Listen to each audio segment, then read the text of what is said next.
තෙරුවන් සරණයි ඔබ සියලු දෙනාටම. අදත් අපගේ ආධ්‍යාත්මික භික්ෂූන් YouTube නාලිකාව ඔස්සේ මම ඔබ සියලු දෙනාට පැහැදිලි කරන්නට යෙදෙන්නේ ගොඩක් අය අපිට කතා කරලා පොදුවේ අහන ප්‍රශ්නයක් වෙන මේ අමනුෂ්‍ය ප්‍රශ්න නැත්නම් මේ නොපෙනෙන ලෝකයේ අයගෙන් තියෙන ප්‍රශ්න ගැන ගොඩ අය අහනවා. ඉතින් මේ ප්‍රශ්නෙට පිළිතුරක් වශයෙන් පොදුවේ හැම දෙනාටම බුදුදහම ඇසුරින් බුදුරජාණන් වහන්සේ අපිට කියලා දීපු විදියට සහ අපගේ ප්‍රායෝගික අත්දැකීම් මත අපි ලබාගත් අත්දැකීම් මත අපි පරීක්ෂණ කරලා නිගමන වලට එළිබිලා එහි ප්‍රතිඵල තියෙන නිසා අපි ඔබ සියලු දෙනාට පොදුවේ මේ කාරණා කීපයක් ගැන සඳහන් කරන්නට යෙදෙනවා. එතකොට මම මේ ක්‍රමයේ ඔස්සේ මේ වීඩියෝ එක ගොඩාක් දික් වෙන්නට පුළුවන්. මම පළවෙනියෙන් මතක් කරන්නට කැමතියි මේ වීඩියෝ එක සම්පූර්ණයෙන්ම ශ්‍රවණය කරලා අපි කියන දේ හොඳට අහලා ඉන්පසුව ඒ දේ ගැන ඔබට කැමති විදියට ප්‍රතිචාර දක්වන්න. ඒ අනුව ඔබ කැමති නම් ක්‍රියාත්මක වෙන්න. ඉතින් මේ කාරණාව ගැනත් මම සඳහන් කරන්නට අවශ්‍යයි. මේ අමනුෂ්‍ය ප්‍රශ්න අපිට ගොඩ අය කතා කරලා කියනවා. ගොඩාක් මැසේජ් කෝල් එනවා. ඉතින් මේ ප්‍රශ්නවල් වලට පිළිතුරු වශයෙන් අපි පොදුවේ කියද්දි මම මෙතනදී සඳහන් කරන්නට කැමති මම පිළිවෙත් 4ක් සඳහන් කරන්නට කැමති කරන්නට. ඊට මත්තෙන් අපිට කතා කරලා කියන ප්‍රශ්න ගැන පොදුවේ ඔබ සියලු දෙනාට මම කියන්නට බලාපොරොත්තු වෙනවා. එතකොට අපිට කතා කරලා කියන ප්‍රශ්නයක් තමයි ගොඩක් අය අපිට කියනවා අපිට කොඩවින කරලා තියෙනවා කියනවා. මෙන්න මේක තමයි කියන්නේ ගොඩක්ම අය. කොඩවින කරලා තියෙන අල්ලපු ගෙදරින් කොඩවින කරලා තියෙන එක්ක ගමේම කවුරු හරි එක්ක අල්ලපු ගමේ එක්ක ඥාති කවුරු හරි එක්ක මෙන්න මේ විදිහට එක්ක විදේශ රටක ඉන්න කෙනෙක් එක්ක විදේශ රටක ඉන්න කෙනෙක්ට ලංකාවේ ඉන්න ඥාතීන් විසින් දේවාල ගානේ ගිහිල්ලා කට්ටඩින් අල්ලලා මේ විදිහට කොඩවින කරනවා අනවින කරනවා එක එක හදිහූනියම් කරනවා. මට අපේ බෞද්ධ ආගමේ අය පවණක් නොවේ අන්‍ය ආගමිකයෝ පව කතා කරලා කියනවා. අපේ රටේ ඉන්න අය පව අය විතරක් නෙවෙයි විදේශ රටවල ඉන්න අය පව මට කතා කරලා කියනවා. ඉතින් මම මේක කියද්දි ඔබට වටහා ගන්නට පුළුවන්. ගොඩාක් අය ඊළඟට කියන කාරණාවක් තමයි මේ പ്രേත විෂය ගැන. പ്രേත කාරණා ගොඩ කියන අපේ ගෙදර പ്രേත බැල්මක් තියෙනවා කියන අපේ ගෙදර പ്രേත පාදයක් තියෙනවා කියන දේවාලයක ගිහින් බලාගෙන එක්ක අංජනමකින් බලාගෙන പ്രേතයෝ ඉන්නවා කියන විවිධාකාර ප්‍රශ්න කියනවා. ඉතින් මේ പ്രേත විෂය ගැන ගොඩාක් අය අපිත් එක්ක කියනවා. ඉතින් අපේ ගෙදර പ്രേත ගඳ එනවා කියනවා പ്രേතයෝ ඉන්නවා සමහරු දැකලා තියෙනවා කියනවා. මේ විදිහට මේ ප්‍රශ්න ගැනත් අපිත් එක්ක කියනවා. ඒ වගේම තමයි ඊළඟට යක්ෂ ප්‍රශ්න ගැන කියනවා. ගොඩාක් යක්ෂයන් ඉන්නවා එක්ක යක්ෂයන්ගේ දැකලා තියෙනවා කියනවා. කොට මහත යක්ෂයෝ දැක්කා කියනවා. බය හිතෙනවා දත් දෙක ගොඩාක් උල්ව ලොකුවට දෙපැත්තට තියෙනවා කියන මේ විදිහට යක්ෂ ප්‍රශ්න ගැනත් අපිට කියන එක්ක ආවේශ වීම ගැන කියනවා. යක්ෂයන් ආවේශ වෙනවලු ඇඟට. ඉතින් මෙන්න මේ කාරණා ගැනත් කියනවා. එතකොට සමහරු අපිට කතා කරලා ලෙඩ රෝග ගැන කියනවා. අපිට තුවාල තියෙනවා. අපිට මෙහෙම පිළිකා තියෙනවා. සමහරක් වෙලාවට උණ ගන්නවා. කලන්තේ දාලා වැටෙනවා. කැරකිල්ල එනවා. වමන යනවා. බඩ යනවා. මේ වගේ නොයෙකුත් දේවල් කතා කරලා කියනවා. දොස්තරලා හම් වෙලා බෙහෙත් කරා, ඉංග්‍රීසි බෙහෙත් කරා, බටහිර විද්‍යාවේ බෙහෙත් කරා, දේවාල ගානේ ගියා. කිසිම පිළිතුරක් මේ දේවල් වලට නැහැ. අපි අවුරුදු ගාණක් තිස්සේ විඳවන මේ විදිහට නොයෙකුත් ප්‍රශ්න අපිට කතා කරලා කියනවා. තවත් සමහරු නිදන් හාරන්න ගිහින් අමාරුවේ වැටලා තියෙනවා. මේ නිදන් කියලා කියන්නේ අපි පෙර සංසාරේ පින් කරලා තියෙනවා නම් අපි කුසල් දාම් කරලා තියෙනවා නම් අපිට උරුම නම් සක්‍රයටවත් ඒව වළක්වන්න බෑ. ඒව අපිට ලැබෙනවම තමයි. ඉතින් මේ අපිට අයිති නැති දේවල් ගන්න ගිහිල්ලා අමාරු වෙట్లా ඒව ආරක්ෂා කරන බහිරයෝ වගේ අය ඉන්නවා. ඉතින් එයාලා දැනගන්නවා මේ එන්නේ අපි ආරක්ෂා කරන දේ නිදානේ ගන්න කියලා. ඉතින් ඊට පස්සේ ඒකේ අමාරුවට නේ බහිරයෝ ඇවිල්ලා ලෙඩ කරනවා, කරදර කරනවා, Taman සන්තකේ තියෙන දේවල් නැති කරනවා. ගෙදර කොච්චර හම්බ කරත් රුපියල් ලක්ෂයක් 25000 50000 කොච්චර හම්බ කරත් ඒක දවසින් දෙකකින් ඉවර කරනවා. මේ විදියට හැසිරෙනවා බහිරවයෝ කියන අය. ඉතින් මේ වගේ දේවලුත් අපිට කතා කරලා කියනවා. මේවට අපි විසඳුම් මේ පොදුවේ තමයි ඔබ සියලු දෙනාට ලබා දෙන්නේ. ඊළඟට ගොඩක් අය අපිට කතා කරලා කියන කාරණාවක් තමයි මේ කළු කුමාරයාගේ බැල්ම. මේක ගොඩක් අයට ගැහැණු අයට බලපාන දෙයක්. ඉතින් මේ කාරණාව ගැනත් අපිට කතා කරලා කියන සමහර යంత్ర මන්ත්‍ර දේවාල ගානේ ගිහිල්ලා කට්ටඩින් ඔස්සේ දාගෙන తాවකාලික විසඳගත් අවස්ථාවක් තියෙනවා. සමහර හොඳටම විසඳගත් අවස්ථාවක් තියෙනවා. නමුත් නැවතත් පැමිණිච්ච අය ඉන්නවා මේ දේවල්. ඉතින් මෙන්න මේ වගේ කළු කුමාරයාගේ බැල්ම ගැනත් කියනවා. මේක සමහරක් කළු කුමාරයා කියලා කියන්නේ මේ කාම ලෝකේ ඉන්න ප්‍රේතෙක්. ඒ කියන්නේ මේ මනුෂ්‍යයෙක් වශයෙන් ඉන්න പ്രേත ලෝකේ ඉන්න ප්‍රේතෙක් වගේම මේ කාම ආශ්‍රය කරගෙන කාමයට කැමති ඇත්ත එක්ක බැඳෙන්න උත්සාහ කරන විදියක්. ගෑනු ළමයි වැඩිවියටපත් වෙද්දී එයාලා ඔස්සේ ආශ්‍රය කරලා කලු කුමාරයා එයාලා ළඟට යන්න උත්සාහ කරනවා. ඉතින් මේ වගේ දේවල් සිද්ධ වෙනවා මේ කලු කුමාරයාගේ බල. මේ වගේම තමයි පිරිමි අයටත් තමන්ගේ රාගය අධිකනම් ඒ ඔස්සේත් එන කාම පෙරේතයෝ කියලා කොට්ටාසයක් ඉන්නවා. එයාලා හරි ආසයි. ඒ කාමයන් ආශ්‍රය කරගෙන ඉන්න අය ඒ කට්ටිය හිතන සිතුවිලි ආහාරයට ගන්නවා. එයාලගෙන් ඒ නිපදවන දේවල් ශරීරයෙන් ඒ රාගයේ ඔස්සේ නිපදවෙන දේවල් ආහාරයට ගන්නවා. මේ විදිහේ ප්‍රේතයෝ ඉන්න දවසට ඒ රාගයේ දෙන වාර ගන්න වැඩි කරනවා. 10 වතාව 12 වතාව මේ විදිහේ දේවල් තියෙනවා. ඉතින් මේ වගේ කාම පෙරේතයන්ගේ කලු කුමාරයන්ගේ බැල්ම ඔස්සේ සිදුවෙන දේවල් තියෙනවා. ඊළඟට මහසෝනගේ බැල්ම කියලා දේවල් අපිට කතා කරලා කියනවා. අපිට මහසෝනන්ගෙන් ප්‍රශ්න තියෙනවා, මෙහෙම බැල්ම තියෙනවා.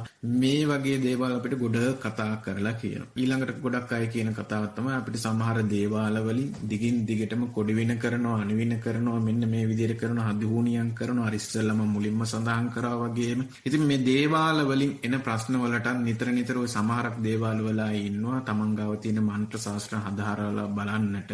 තමන් ළඟ ඒ මන්ත්‍ර වලින් කොඩි වින කරනවා. අනිත් අයට ඉතින් ඒව හරියනවද බලන්න ටෙස්ට් කරලා බලනවා වගේ දේවල් කරනවා. ඉතින් මෙන්න මේ වගේ ප්‍රශ්නත් අපිට කතා කරලා කියනවා. ඒ වගේම තමයි සමහරක් අය දේවාල වලට ගිහින් වරම් ගන්න හදන. එක්කෝ ශරීරයට ඔන්න දැන් මලගිය පෙරේතෙක් හරි ඥාතියෙක් හරි එනවනේ ඇඟට.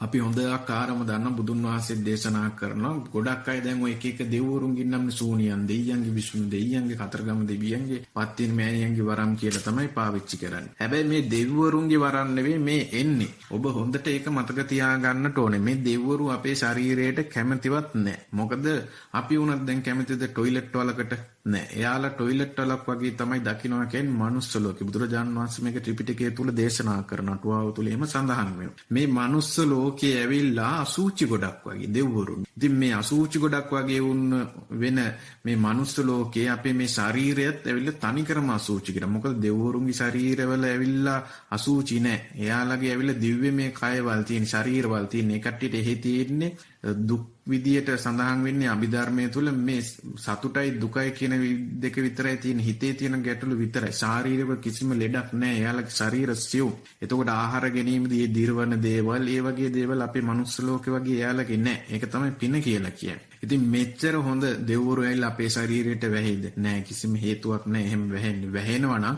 බුද්ධ ශාසනය වෙනුවෙන් බුදුරජාණන් වහන්සේ වෙනුවෙන් මේ වගේ යම්කිසි ප්‍රධානතම කාර්යයක් කරන්න තමයි වැහෙන්නේ. නැත්තම් මේ දෙව්වරුන්ට කිසිම අවශ්‍යතාවයක් නැහැ. අපේ ඇඟවල් වලට හරි මනුස්ස ශරීරවල වලට වැහිලා මේ සාත්‍තර කී ඉන්නේ. එයාලට ඒ වගේ දේවල් වැඩ නැහැ. මොකද එයාලා පින් කරලා ගිහලා ඒ තැන්වල ඉපදිලා එයාලා ඒ දිව්‍යමය සැප විඳ විඳ ඉන්නවා. ඉතින් මේ වගේ තුට්ටු දෙකේ වැඩ කරන්නට ඒ කට්ටියට කිසිම උවමනාවක් නැහැ. හැබැයි මේ දෙව්වරු යටතේ වැඩ කරන ප්‍රේතයෝ යක්ෂයෝ වගේ ඉන්නවා. මොකද අපේ ජනාධිපතිතුමා යටතේ වැඩ කරන ප්‍රාදේශ සභාවේ පළාත් සභාවේ മന്ത്രിවරු වගේ කට්ටිය ඉන්නවා. වගේ මේ පල්ලෙහා දිව්‍ය ලෝකවල වල සහ මේ പ്രേත විශේෂ ඉන්නවා. ඉතින් එයාලා ඇවිල්ලා ඔන්න අහවල් ජන දැන් අපේ වර්තමාන ජනාධිපතිතුමාගේ නම කියාගෙන ඇවිල්ලා මං අය අහවල් කෙනාගේ ප්‍රාදේශ සභා മന്ത്രി කියන පළාත් සභා മന്ത്രി කියන ඒ වගේ ඒ දෙවියන්ගේ නම විකුණගෙන හරි නම කියාගෙන හරි ඇවිල්ලා මං අහවල් කෙනාගෙන් වරමක් අරන් ඇවිල්ලා ඉන්නේ. උඹලට මං දෙනවා සාත්‍තර කියන්න කියලා මේ වගේ දේවල් කියනවා. ඉතින් ඒ සමහරකලට ඒ සාත්‍තර කියන දේවල් වල දේවල් සමහරකලට මුල් කාලේ විතරයි ඇත්ත කියන්නේ. ටික කාලයක් ගිහිල්ලා ඒවා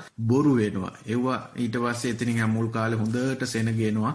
පස්සේ කාලේදී එන්නේ හැම දේවාලයක්ම බලන්න ඒ විදිහට තමයි ඔය වරන් අරන් කියන දේවල්. මොකද ප්‍රේතයෝ ඉන්නේ මුල් කාලේ ඇත්ත කියනවා. පස්සේ කාලේ බොරු කියනවා. ඉතින් මෙන්න මේ වගේ දේවල් වෙනවා. ඉතින් මේ වරන් ගන්න කතාව ගැන ගොඩක් අය හිතාගෙන ඉන්නේ මේ දෙව්වරු වෙනවා කියලා. ඔබට දෙව්වරු ඇඟට එනවා නම් ඔබ සිංහල කරලා තියෙනවා නම් ඔබ දන්නවා ඇති ජීවක කතාව 10 වසරේම පොතේ තියෙනවා මට මතක විදියට.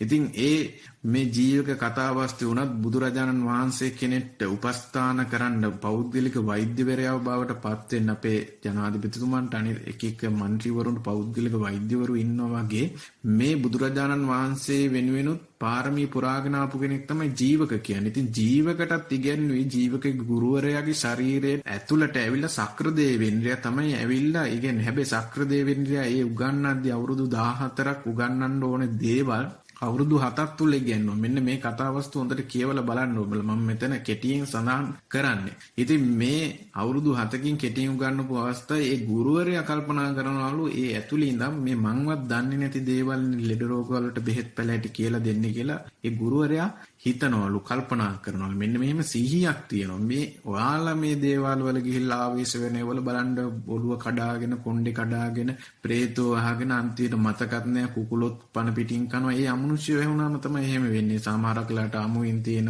හැම දෙයක්ම කනවා. එක්ක පොල් කනවා, එක්ක කපුරු කටේ තියාගන්න මොනවද මේ ඔක්කොම අපි දකින්නේ මේ පහත් වැඩ විදියට. ඉතින් මේ අමනුෂ්‍ය වෙහිලා අමනුෂ්‍ය වෙහුණාම එහෙම තමයි පහත් වැඩ තමයි කරන්නේ. ඉතින් අමනුෂ්‍ය ආලව ඕන විදියට නටවනවා. ඉතින් මෙන්න මේ වගේ දේවාල වල වරන් ගන්න ගිහිල්ලා ඒක අයින් කරගන්න බෑ කියලා සමහරු අපිට කතා කරලා කියනවා. සමහරු මේක බලෙන් ඇදගෙන නාගත් අවස්ථාවක් තියෙනවා. බලෙන් ඇඟට ගෙන්න ගත්ත අවස්ථාවක් තියෙනවා. ඔය සමහරක් තැන්වල තියෙනවා භාවනාව මුලාවෙන් භාවනාව පොඩ්ඩක් කියලා දීලා ඔය සමහර අමනුෂ්‍ය ඉන්නවනේ දැන් ඔය ලෙඩ වෙලා මැරිච්ච අය ඉන්නවා. එක්ක සමහරක් වෙලාට ඉන්නවා මේ ලෙඩ වලට බෙහෙත් කරන අය ඉන්නවා. වෙද්දු වගේ අය ඉන්නවා. ඊළඟට ડોක්ටර්ස්ලා වගේ අය ඉන්නවා. මෙයාලා මැරුණාම සමහරක් වෙලාට එයාලගේ අවසාන චිත්තයන්ු කරපු කුසල් දහමනු පින්පව් අනුව මෙයාලා අමනුෂ්‍යාත්ම වලට යනවා. කවුද මේ මම මේ උදාහරණයක් කියන්නේ මේ වෙදකම් කරලා මැරිච්ච අය. එතකොට යම් කිසි කෙනෙක් සමහරුන්ට ওই භාවනා කරන තැන් වලින් කියනවා ටිකක් භාවනා කරන්න ඊට පස්සේ මල් පහන් පූජා කරලා ඉවිල්ලා මේ යාඥා කරන්න කියනවා. නිතරම උදේ හවස යාඥා කරන්න කියනවා. මට දෙවියෙක් හරි මල පෙරේතෙක් හරි යක්ෂයෙක් හරි මට මොකක් හරි හැකියාවක් ලබා දෙන්න කියලා යාඥා කරනවා. එතකොට එයාලා යාඥා ඔස්සේ මෙහෙම යාඥා කර ඉදි ඉතින් එනවා මල පෙරේත. එව්වා තමන් ගාව තියෙන ඒ හැකියාවල් තියෙන මල පෙරේතය ඇවිල්ලා මේ අදාළ කෙනාගේ ඇඟවල වලට වැහෙනවා. ඔන්න ඉතින් වෙදකම් කියලා දේවල් බලෙන් ඇදගෙන නා ගන්නවා. සමහරක් අය මේක නිසා අමාරුවේ වෙටිච්ච වෙලාවල් තියෙන. ඉතින් ඇවිල්ලා වෙදකම් කරන්න කියලා ගිහලා අන්තිමට බලෙන් කොහෙවත් තියෙන අමනුෂ්‍යෙක් ගෙන්න ගන්නවා. ඉතින් මෙන්න මේ වගේ දේවලුත් සිද්ධ වෙනවා. මේ බලෙන් ඇදගෙන නා ගන්න එක නම් එච්චරටම හොඳ නෑ. මේකෙන් වෙන්නේ තමන්ටම අවහිරයක් නැත්තම් තමන්ටම කරගන්න ගොඩාක් අකුසලයක් විදිහට දක්වන්නත් පුළුවන්. මොකද තමන්ගේ ඊළඟ ආත්මේ හොඳ නැති වෙන්නට පුළුවන් මේක ඔස්සේ. ඉතින් මෙන්න මේ කියන කාරණාව ගැන අපිට කතා කරලා කියනවා. ඉතින් මේව අපිට අත්දැකීම් තියෙන නිසා තමයි ඔබ සියලු දෙනාට සඳහන් කරන්නේ. ඊළඟට තමයි ගෙදර එල්ලිලා මැරිච්ච කතා අපිට කියනවා. ඉතින් යම් මේ ගෙවල්ලට ඔය සමහරක් අය කුලියට ගෙවල් මාරු කරද්දි සමහරක් වෙලාට කියන මේ ගෙදර එක්කෙනෙක් එල්ලිලා මැරියා. ඒ මැරිච්ච කෙනා ඉන්නවා තාම බෙල්ල කඩාගෙන අපි දැකලා තියෙනවා. එයාගෙන් අපිට කරදර තියෙනවා. මෙන්න මේ වගේ ප්‍රශ්න අපිට කතා කරලා කියනවා. ඉතින් මේ ප්‍රශ්න අපිට පෞද්ගලිකව අපි දන්න අය ගාවත් තිබිලා තියෙනවා. ඉතින් ඒ අපිට මේ ඔස්සේ කතා කරන අයත් ඉන්නවා. සමහරක් අයට තියෙනවා අවුරුදු ගණන් අසනීප තියෙනවා හොඳ වෙන්නේ නැති. හිතා ගන්නවත් බැරි අසනීප තියෙනවා අවුරුදු ගණන්. හොඳ වෙන්නේ කිසිම යහපතක් සිද්ධ වෙන්නේ නැහැ. ඉතින් මේ වගේ ලෙඩ රෝග තියෙනවා. සමහරක් බටහිර වෛද්‍ය විද්‍යාව ඊළඟට ලංකාවේ ආයුර්වේද වේවා ලංකාවේ සිංහල බෙහෙත් ක්‍රම වේවා කොච්චර බෙහෙත් කරත් හොඳ වෙන්නේ මෙන්න මේ වගේ දේවලුත් තියෙනවා. මේවත් අපිට කතා කරලා කියනවා. මේ අපිට කතා කරලා කියන ප්‍රශ්න. වගේම තමයි තවත් සමහරව අපිට කතා කරලා කියනවා බුදුරජාණන් වහන්සේට පහන තියන්න බෑ වෙවුලනවා අත් දෙක වෙවුලනවා දාඩිය දානවා. මෙන්න මේ වගේ ප්‍රශ්න අපිට කතා කරලා කියනවා. ඒ වගේම තමයි බුදුන් වහන්සේ ගාවට යන්නවත් බෑ වෙවුලනවා බලන්නවත් බෑ බුදුන් වහන්සේ දිහා. ඉතින් මෙතන යම් කිසි අමනුෂ්‍ය ප්‍රශ්නයක් තියෙනවා. මොකද ලෝකයේ උතුම් වූ ලෞතර අමාමෑණී බුදුරජාන් වහන්සේ දිහා බලන්න බෑ කියලා කියන්නේ එතන ලොකු ප්‍රශ්නයක් තියෙනවා. එතෙන්ට යද්දි වෙවුලනවා කියන්නේ අත ගෑනවා කියන්නේ බෙල්ල කැරකෙනවා හරි මොකක් හරි ඔය කියනනේ වරම් ගන්න වගේ මායම් වෙන්න හදනවා වගේ දෙයක් සිද්ධ වෙනවා. එතන ලොකු ප්‍රශ්නයක් තියෙන මේ අමනුෂ්‍යයන්ගේ ප්‍රශ්න. ඉතින් මේ වගේ මම මේ කෙටි සටහනක් තමයි දැක්ුවේ අපිට කතා කරලා කියන ප්‍රශ්න. ඉතින් මම පෞද්ගලිකව දන්න අයත් ඉන්නවා මේ වගේ ප්‍රශ්න තියෙන. එයාලට අපි උපදෙස් දීලා එයාලා මේ වෙනකොට මේ දේවල් වලින් මිදිලා ඒ ප්‍රශ්න ඉවර කරගෙන තියෙනවා. ඉතින් පොදුවේ අපේ channel එක ඔස්සේ අපිට කතා කරලා කියන ප්‍රශ්නත් මේ වගේම තමයි. මේ මං කෙටි සටහනක් තමයි දැක්ුවේ ඔබ සියලු දෙනාට. ඉතින් මේව ගැන ඔබ අවබෝධයක් ලබා ගන්නට ඕනේ. මේ ප්‍රශ්න අපි මම මේ කියලා දෙන පොදු ක්‍රමයේ ඔස්සේ ඔබලට අනුගමනය කරලා ඉන්න මේක සම්පූර්ණයෙන්ම මැඩපවත්වා ගන්නට පුළුවන්. ඒක නිසා දැන් මේ ප්‍රශ්නෙට ගොඩක් අය ඊළඟට කියන දෙයක් තමයි මේ අමනුෂ්‍යයන් කියලා කට්ටියක් නැහැ කියන කතාවක් කියනවා. ඉතින් මම මේකටත් උත්තරයක් දෙන්නට බලාපොරොත්තු වෙනවා මේ ඔස්සේම මේ අමනුෂ්‍යයන් නැහැ කියන අයට මම සඳහන් කිරීමක් කරන්නට බලාපොරොත්තු වෙනවා. අමනුෂ්‍යයන් නැහැ කියලා යම්කිසි කෙනෙක් කියනවා නම් මුලින්ම බුදුදහම ඇසුරින් උදාහරණයක් පෙන්නලා දෙන්නම්. ඔබ ධම්මපද අට කතාව කියවන්න දීඝාය කුමාරයාගේ කතාවස්තුව. මේ දීඝාය කුමාරයාගේ කතාවස්තුව කියවනම් ඔබට අවබෝධයක් ලබා ගන්නට පුළුවන්. මම කෙටියෙන් සඳහන් කරන්නම් මේ කතාවස්තුව. ආයු කියන කුමාරයාට ඒ කාලේ යක්ෂයෙක්ගෙන් බලපෑම තිබ්බා කියලා සඳහන් වෙනවා. ඉතින් ඒ යක්ෂයා මේ ආයු කියන කුමාරයාව අල්ලගෙන ආහාරයට ගන්න තමයි උත්සාහ කරේ මට මතක විදියට.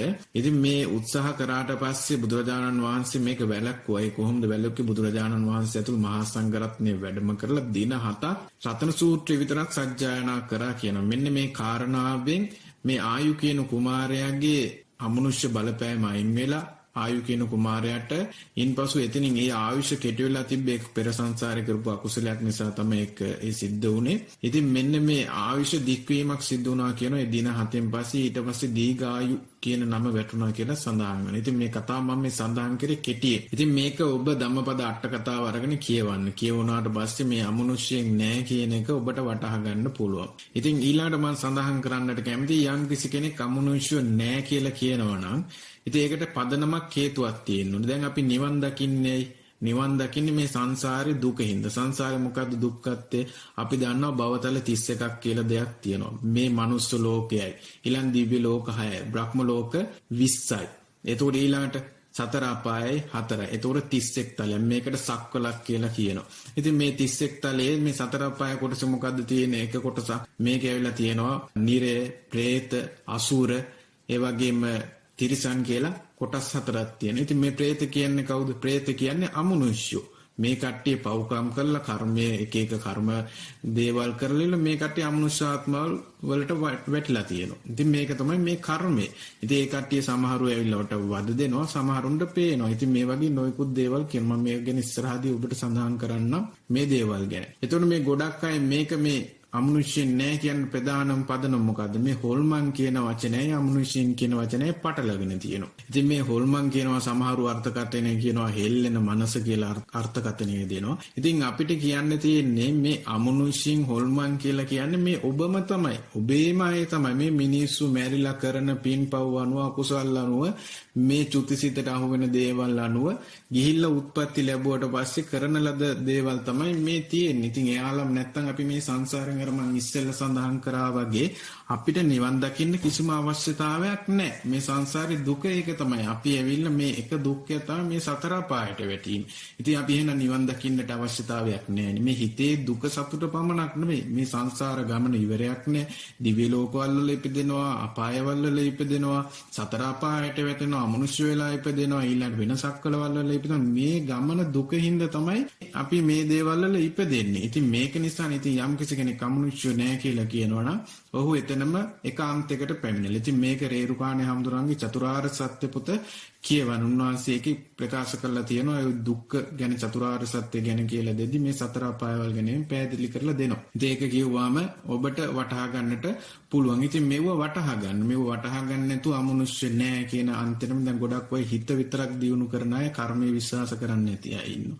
සමහරු කර්මයේ විශ්වාස කරන හිත දියුණු කරන්නේ මේ වගේ එක අන්තවල වලට වැටිලා ඉන්නවා. මෙහිම අන්තගාමී වෙන්න එපා. ඔබ කිසිවිට ඔබ මධ්‍යස්ථ වෙන්න. මධ්‍යස්ථ වෙලා මේ කරුණු කාරණා ගැන සැලකිලිමත් වෙන්න. එතකොට ඔබට අමනුෂ්‍ය නැහැ කියන තැනට එන්න ඕනේ. මේ අපේම අය තමයි මේ වෙනම ජීවි කොටසක් නෙවෙයි. මේ පින් කරන අය දිව්‍ය ලෝකවල වල, බණ භාවනා කරන අය බ්‍රහ්ම ලෝකවල වල, ඒ වගේම ධාන වඩන අය බ්‍රහ්ම ලෝකවල, ඊළඟට පව් වැඩ කරන අකුසල් දහම් කරන අය අපායවල වල, ඊට තිරිසන් අපායවල වල. දැන් අපි දන්නවා වේද බල්ලෝ වෙලා ඉපදෙන්නේ මාන්නේ තියනවා. ඉතින් ඒක බුදුහාමුදුරු කියනවානේ මානේන මක්කුටෝ හෝති අතිමානේන කුක්කුරෝ හෝති කියනවා. ඉතින් මේ වගේ මාන්නේ තියෙන අධික මාන්නේ වෙන වඳුර රිලව් වෙලා ඉපදෙනවා. ඉතින් මේව ලෝතුරා බුදුරජාණන් වහන්සේම අපිට දේශනා කරේ. ඉතින් මේ කාරණා ගැන සැලකිලිමත් වෙන්න. එහෙම නැතුව අමනුෂ්‍ය නැහැ කියන තැනටම ඔබ අන්තයට පැමිණෙන්නට එපා. එහෙම පැමිණුණොත් වෙන්නේ ඔබ මිත්‍යා දෘෂ්ටික ගණයකට තමයි වැටෙන්නේ. නැත්තම් මොකද අපි සසරක් කියන දෙයක් දකින්නේ මේක නිසානේ. අපි මේකේ සසරක් කියන දේෙන් ඈතර වෙලා නිර්වාණය කියන තැනට යන්න හදන්නේ මේක නිසානේ. ඉතින් මේ කාරණාව ගැන ඔබ අවබෝධයට පත්වෙන්න. ඒ වගේම තමයි වර්තමානයේ අපි මේ අමනුෂ්‍ය සම්බන්ධයෙන් ලැබපු අත්දැකීම් වලින් මම කෙටියෙන් කීපයක් සඳහන් කරන්නම්. විශාල ගොඩක් තියෙනවා අපිට සඳහන් කරන්නට. නමුත් ඒ ගොඩක් සඳහන් කරන්න ගියොත් ගොඩක් කාලය යනවා. ඒක නිසා මම මේ කෙටියෙන් සඳහන් කරන්නේ ඔබට අවබෝධයක් ලබා ගන්න ඕනේ සඳහා මේ දේවල් ගැන. මට මතකයි එක්තරා ගැහණු කෙනෙක් ආවා අපි ළඟට. ඒ ආවට පස්සේ ඇයිට වෙලා තියෙන්නේ ඇයි සුද්ධ කරද්දී උදැල්ල පහරක් ඇයගේ කකුලට වැදිලා පොඩි තුවාලයක් ඇති වෙලා තියෙනවා. ඒ තුවාලේ අවුරුද්දක් තිස්සේ පමණ හොඳ වෙන්නේ නැහැ. ඉතින් මේකට අපි පිළියමක් වශයෙන් බැලුවා. ඉතින් ඊට කලින් ඇය මතක් කරා අවුරුද්දක් පමණ කාලය තුල ලක්ෂ 5ක පමණ මුදලක් වියදම් කරා තුවාල වෙනුවෙන්. බටහිර වෛද්‍යවරු කොච්චර බෙහෙත් කරත් හොඳ වෙන්නේ නැහැ. ගණන් අධික බෙහෙත් පවා ඒකට යොමු කරා. ඒ බෙහෙත් කරා කියලා. නමුත් ඒ දේවල් වලින් පවා කිසිම අපි කියන පිළිතුරක් ලැබුණේ හොඳ වීමක් සිද්ධ වුණේ කියලා ඇය මතක් කරන්නට යෙදුණා. ඉතින් ඒ අනුව අපි බැලුවා මොකද්ද මේකට හේතුව කියලා. බලද්දී ඇයගේ ආච්චි අම්මා මැරිලා ඇයව ගාවට පැමිණිලා මේ තුවාලයක් ඇති කරලා ඇයව ඒ ලෝකෙට ගන්න හදනවා. ඉතින් මේ දේවල් කරන්නට හදනවා. ඉතින් අපි මේක දැනගත්ත පස්සේ අපි සඳහන් කරන්න යෙදුණා අර මුලින්ම මම සඳහන් කරපු කිරණු පිළියම් 4. ඉතින් මේ පිළියම් 4 ඇයට සඳහන් කිරීම පස්සේ ඇය මේ දේවල් වල යෙදුණා. ඒ වගේ අපි කියලා දෙන භාවනා ක්‍රමවල වල යෙදුණා.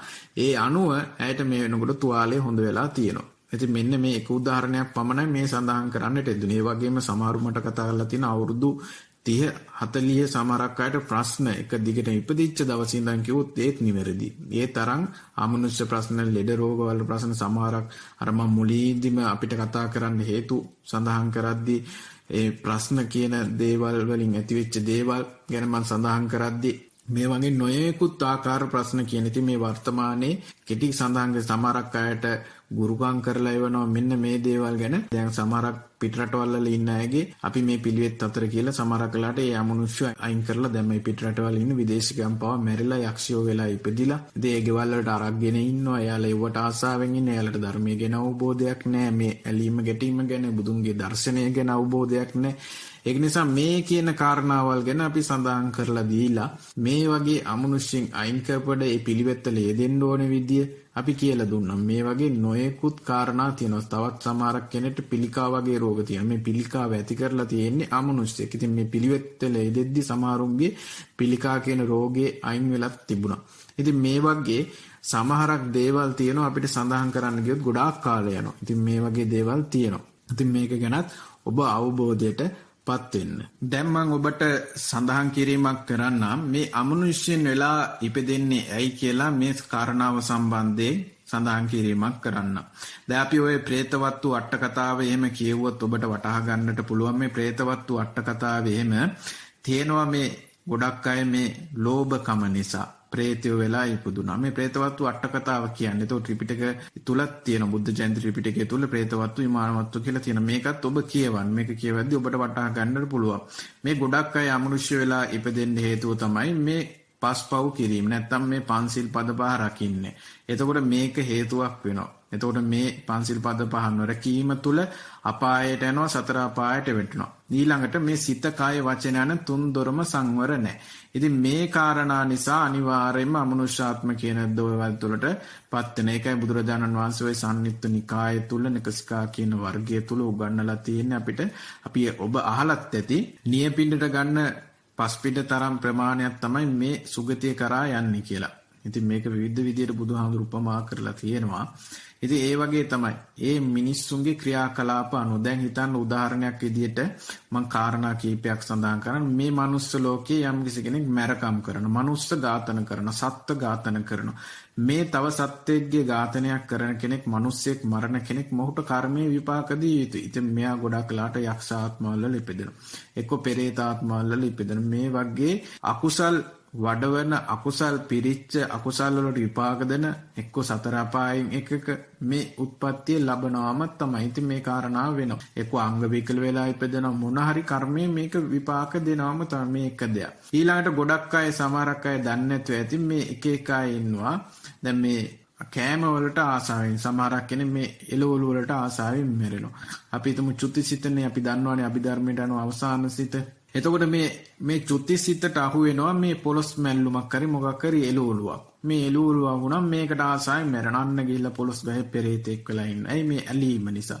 එතකොට මේ තව මොන හරි ගහක පෙරේතෙක් වෙලා ඉපදෙනවා. මේ වගේ ඇලීම නිසා මෙහෙම සිද්ධ වෙන දේවල් තියෙනවා. ඒ වගේම තමයි දැන් යම් කිසි කෙනෙක් මස් වලට ආසාවෙන් මැරෙනවා. මස් කණ්ඩ ආසාවෙන් මැරෙනවා. අවසානයේ විතර මස් තමයි මතක්. එතකොට මෙයාට මොකක්ද මෙයා යක්ෂයෙක් වෙලා ඉපදෙන. එතකොට එයා ওই මස් කන තැන්වල මස් තියෙන තැන්වල යක්ෂය වෙලා ඉපදෙන.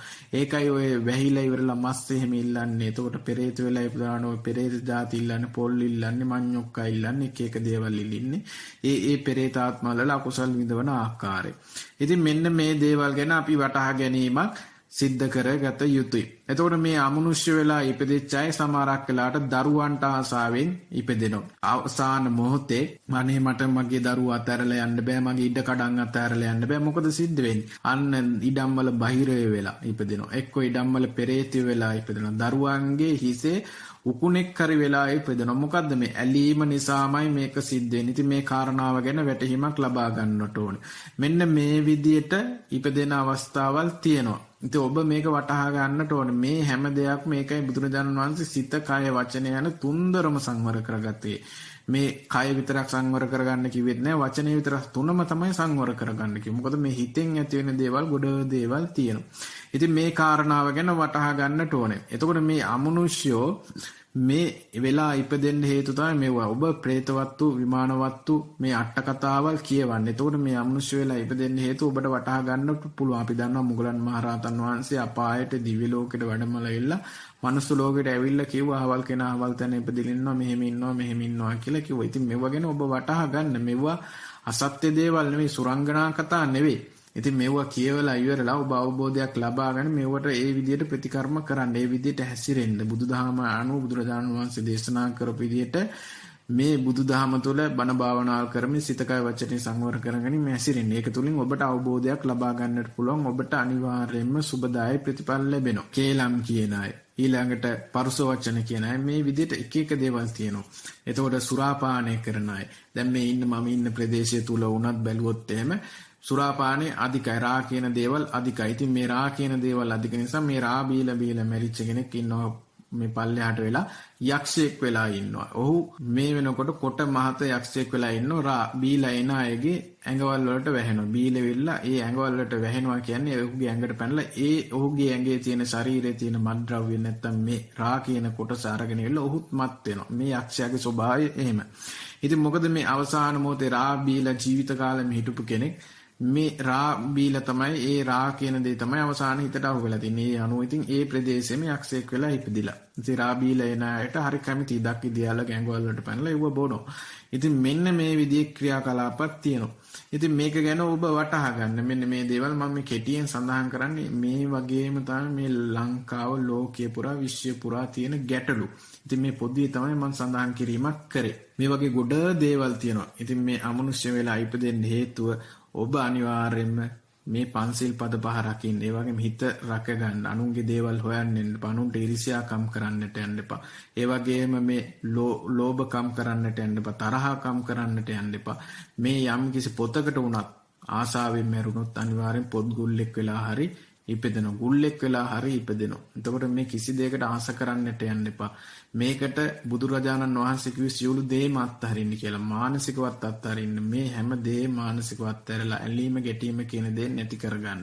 නැතු වුණොත් මෙන්න මේ වගේ ආත්මවල වලට තමන්ගේ දරුවන්ට, ඉඩකඩම් වලට, යාන වාහනයකට, ෆෝන් වලට, කම්පියුටර් වලට, ගේම් වලට, මේ මොනවාට හරි යතුරු කැරල්ලකට හරි මොනවා හරි තමන්ගේ පන්සලට, විහාරස්ථානයට, ආරණ්‍යයට, තමන් ජොබ් එක කරන තැනට, තමන්ගේ ගෑනු ළමයාට, තමන්ගේ පිරිමි ළමයාට, තමන්ගේ බිරිඳට, තමන්ගේ සැමියාට, තමන්ගේ අම්මට, තාත්තට, දුවට, අක්කට, අයියට, කාට හරි මුදල් වලට හරි මොනවා හරි දෙයකට භෞතික වේවා, මේ ලෞකික දේවල් වේවා, මේ දේවල් වලට ආසාවෙන් මැරුණොත් මෙන්න මේ දේවල් අවසාන හිතට આવුනොත් ඔබ මේ වගේ ආත්මවල වල බහිරවයක් වෙලා හරි ඉපදෙනවා. නිදන් වස්තු වල බහිර වෙලා ඉපදලා ඉන්නේ කවුද? මේ නිදන් වස්තු වලට ආස කරපු පුද්ගලයන් තමන්ගේ අහවල් තැන හරියට බැංකු පොත්වල සල්ලි තැන්පත් කරනවා වගේ ලක්ෂ ගණන් තැන්පත් කරලා ඒක ගැන සිහියෙන් මැරුණොත් බැංකුවේ බහිරය වෙලා ඉපදෙනවා. බැංකුවට අරක් ගත්ත ප්‍රේතය වෙලා ඉපදෙනවා. ඒ වගේ තමයි මේ පොළොව යට තියෙන නිදන් වස්තු වලටත් අරක්ගෙන ජීවත් වෙන්නේ. ඉතින් මේ කාරණා ගැන මේ කියන කර්ම විපාක අනුව තමයි උත්පත්ති ලබන්නේ. ඔබ විසින්මයි ඔබේ කර්මය සකසා ගන්න. ඉතින් මේ කාරණාව ගැන වටහා ගන්න. මේ කාරණාවල් ගැන වටහා ගන්නදී ඔබට තේරෙයි අමනුෂ්‍යෝ නැද්ද ඉන්නවද කියන මාතෘකාව ගැන ඔබට වැටේ. හොල්මන් කියලා දෙයක් තියෙනවද නැද්ද කියන වචනය ගැන ඔබට වැටහීමක් ලැබේ. ඉතින් මේ හැම දෙයක්ම කර්මය. අපිට දානයක් දෙද්දී උනත් බුදුරජාණන් වහන්සේ දේශනා කළේ කර්මය කර්මඵලයේ විශ්වාස කරන්න කියලා. ඉතින් සමහරක් වෙලාවට ඔබ අහලා ඇති ඔය තිලෝකුඩ සූත්‍රය. තිලෝකුඩ සූත්‍රය ඔබ කියවුවොත් ඔබට වටහා ගන්නට පුළුවන් බුදුරජාණන් වහන්සේගේ කාශ්‍යප බුදුහාමුදුරන් කාලේ මට මතක විදියට. ඉතින් මේ සූත්‍රය කියවපුවම ඔබට වටහා ගන්නට පුළුවන් බුදුරජාණන් වහන්සේලාට බුදුරජාණන් වහන්සේ ඇතුළු මහා සංඝරත්නයට වස් ආරාධනා කරලා ඉවෙලයි බිම්බිසාර මහරජුරුවන්ගේ ඥාති පරම්පරාව ඒක ආත්මයක් තුල. එතකොට ඒ අයලට වස් ආරාධනා කළ බුදුරජාණන් වහන්සේට පූජා කරන්නට කලින් බුද්ධ ප්‍රමුඛ මහා සංඝරත්නයට දානය දෙන්න කලින් මේ කුස්සියේ වැඩ කරන අය මේ ආහාර අරගෙන තියෙන. ඉතින් ඒක විපාක වශයෙන් ප්‍රේතය වෙලා කල්පකාන්තර බුද්ධාන්තර 4ක් මට මතක විදියට ප්‍රේතය වෙලා ආවා කියලා සඳහන් වෙනවා. ඉතින් මේ කතාව ගැනත් කියවන්න මේ තිලෝකුඩ සූත්‍රය ගැන එහෙම කියවන්න ওই සූත්‍ර පිටකේ තියෙනවා. ඔය කුද්දක නිකායේ එහෙම මේ සූත්‍රය ගැන සඳහන් වීම තියෙනවා. ඉතින් මේ ප්‍රේතය වෙලා ඇවිල්ලා අන්තිමට අපේ ගෞතම බුදුහාමුදුරන් කාලේ මේ හීනෙන් දකිනවා මේ අපේ බිම්බිසාර රජුරෝ නිර්වතින් ඉන්නවා මේ පෙරේතයන්ව. ඒ වගේම ඊළඟට දානයක් දෙන්න කියන බුදුරජාණන් වහන්සේ මේ කාරණා ගැන සැලකිලිමත් වන්න.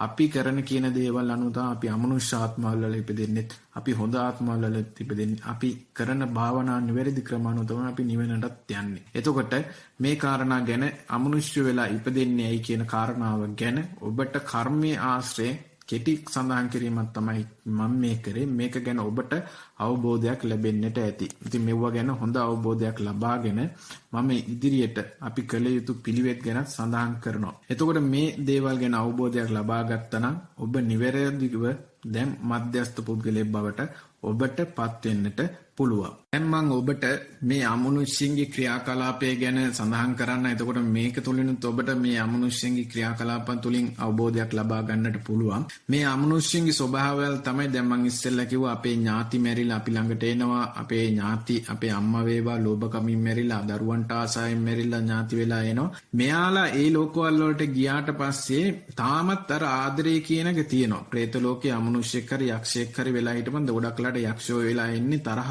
අධික අය තමයි එන්නේ වෛර පිරිමහන්න. එතකොට බුදුරජාන් වහන්සේ කියන අධික වෛරය තියෙන අය නයි වෙලා ඉපදෙනවා, සාමාන්‍ය වෛරය තියෙන අය යක්ෂයෝ වෙලා ඉපදෙනවා කියලා. එතකොට මේ විදියට මේ වෛර පිරිමහන්න තමයි එන්නේ. එතකොට දැන් මේ අමනුෂ්‍යන් ක්‍රියාකලාපයක් තමයි പ്രേතාත්මයක ඉන්න අමනුෂ්‍යෙක් කියලා ගමු අපි උදාහරණයක් විදියට. මෙයා තමන්ගේ දරුවන්ට ආදරේ. එතකොට දරුවෝ හොයාගෙන එනවා. හොයාගෙන ඇවිල්ලා දරුවෝ ඉන්න තැන්වල ඉන්නවා. දැන් මෙයාගේ ලෝකෙ තුල මෙයා ආදරේ තමයි තියෙන්නේ. නමුත් මේක මේ මනුස්ස ලෝකේ ඉන්න ළමයාව තමන්ගේ දරුවාව එක්ක ලෙඩ කරන්න පටන් ගන්නවා. එක්ක තමන්ගේ දරුවාව බාත් รู ම් එක තුලදී ලිස්සලා වට්ටවනවා, එක්ක හපවනවා, එක්තෙන් කරනවා, අර වගේ තුවාල ඇති කරනවා, මොනවා හරි ලෙඩ රෝගයක් ඇති කරනවා. ඇති කරලා ඉවරලා ඇඳටම වට්ටවනවා. ඇඳට වට්ටවලා එක්තෙන් කරනවා. එක්තෙන් කරවලා ඉවරලා කොහොම හරි හදන්නේ මේ ශරීරයට අන්තර්ගත වෙලා ඇතුළත් වෙලා මේ ශරීරයේ තියෙන දේවල් ආහාරයට ගන්නවා. එතකොට බෙහෙත් වගේ දේවල් දැන් ඔයාලා මුලින්ම කරන්නේ. එතකොට බෙහෙත් කරනවා. බටහිර වෛද්‍ය විද්‍යාවෙන්, සිංහල වෛද්‍ය විද්‍යාවෙන් බෙහෙත් කරනවා.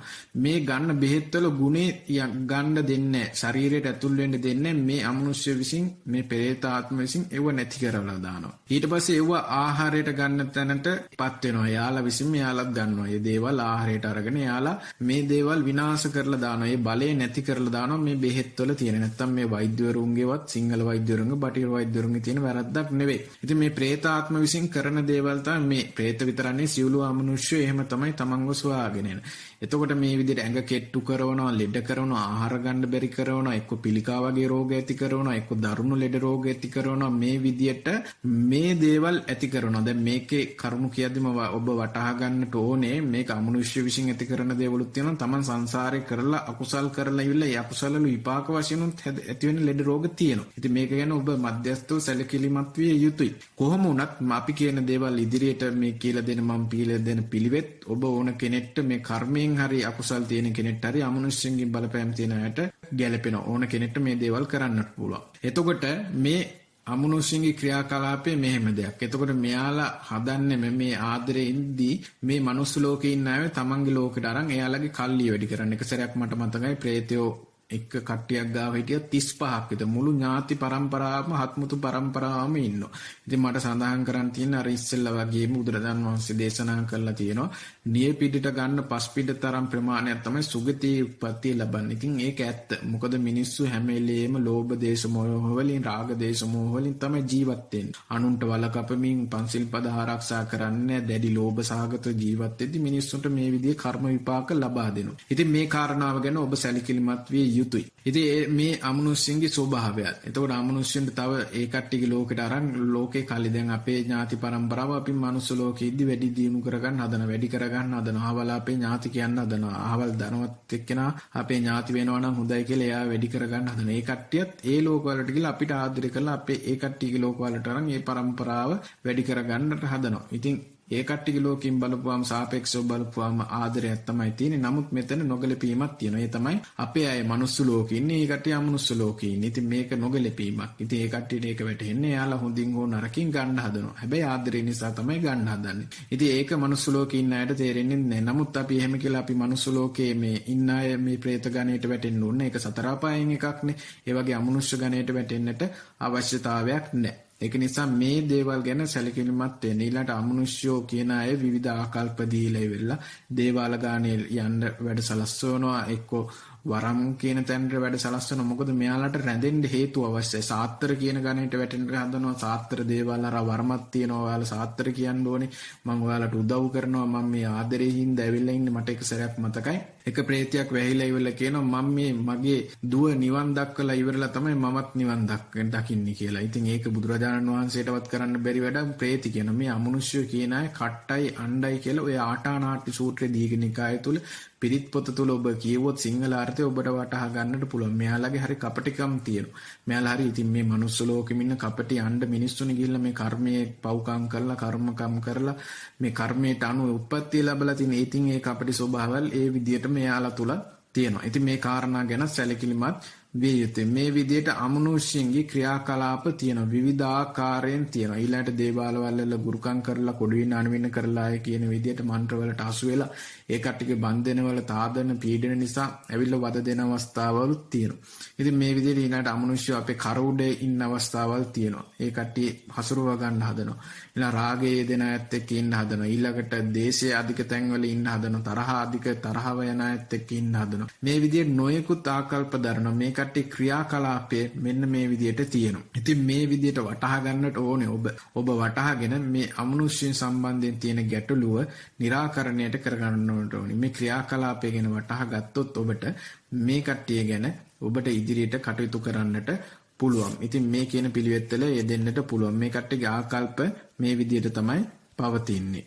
ඉතින් ඊළඟට මම සඳහන් කරන්නම් මේ අපි කළ යුතු දෙයක් අනිවාර්යයෙන්ම මේ වගේ තැන්වලට අමනුෂ්‍යන්ගේ ආත්මවල වලට අමනුෂ්‍ය කියන තැන්වලට සතර අපායට නොවැටී ඉන්නට අපි කළ යුතු දෙයක් ගැන මම සඳහන් කරන්නම්.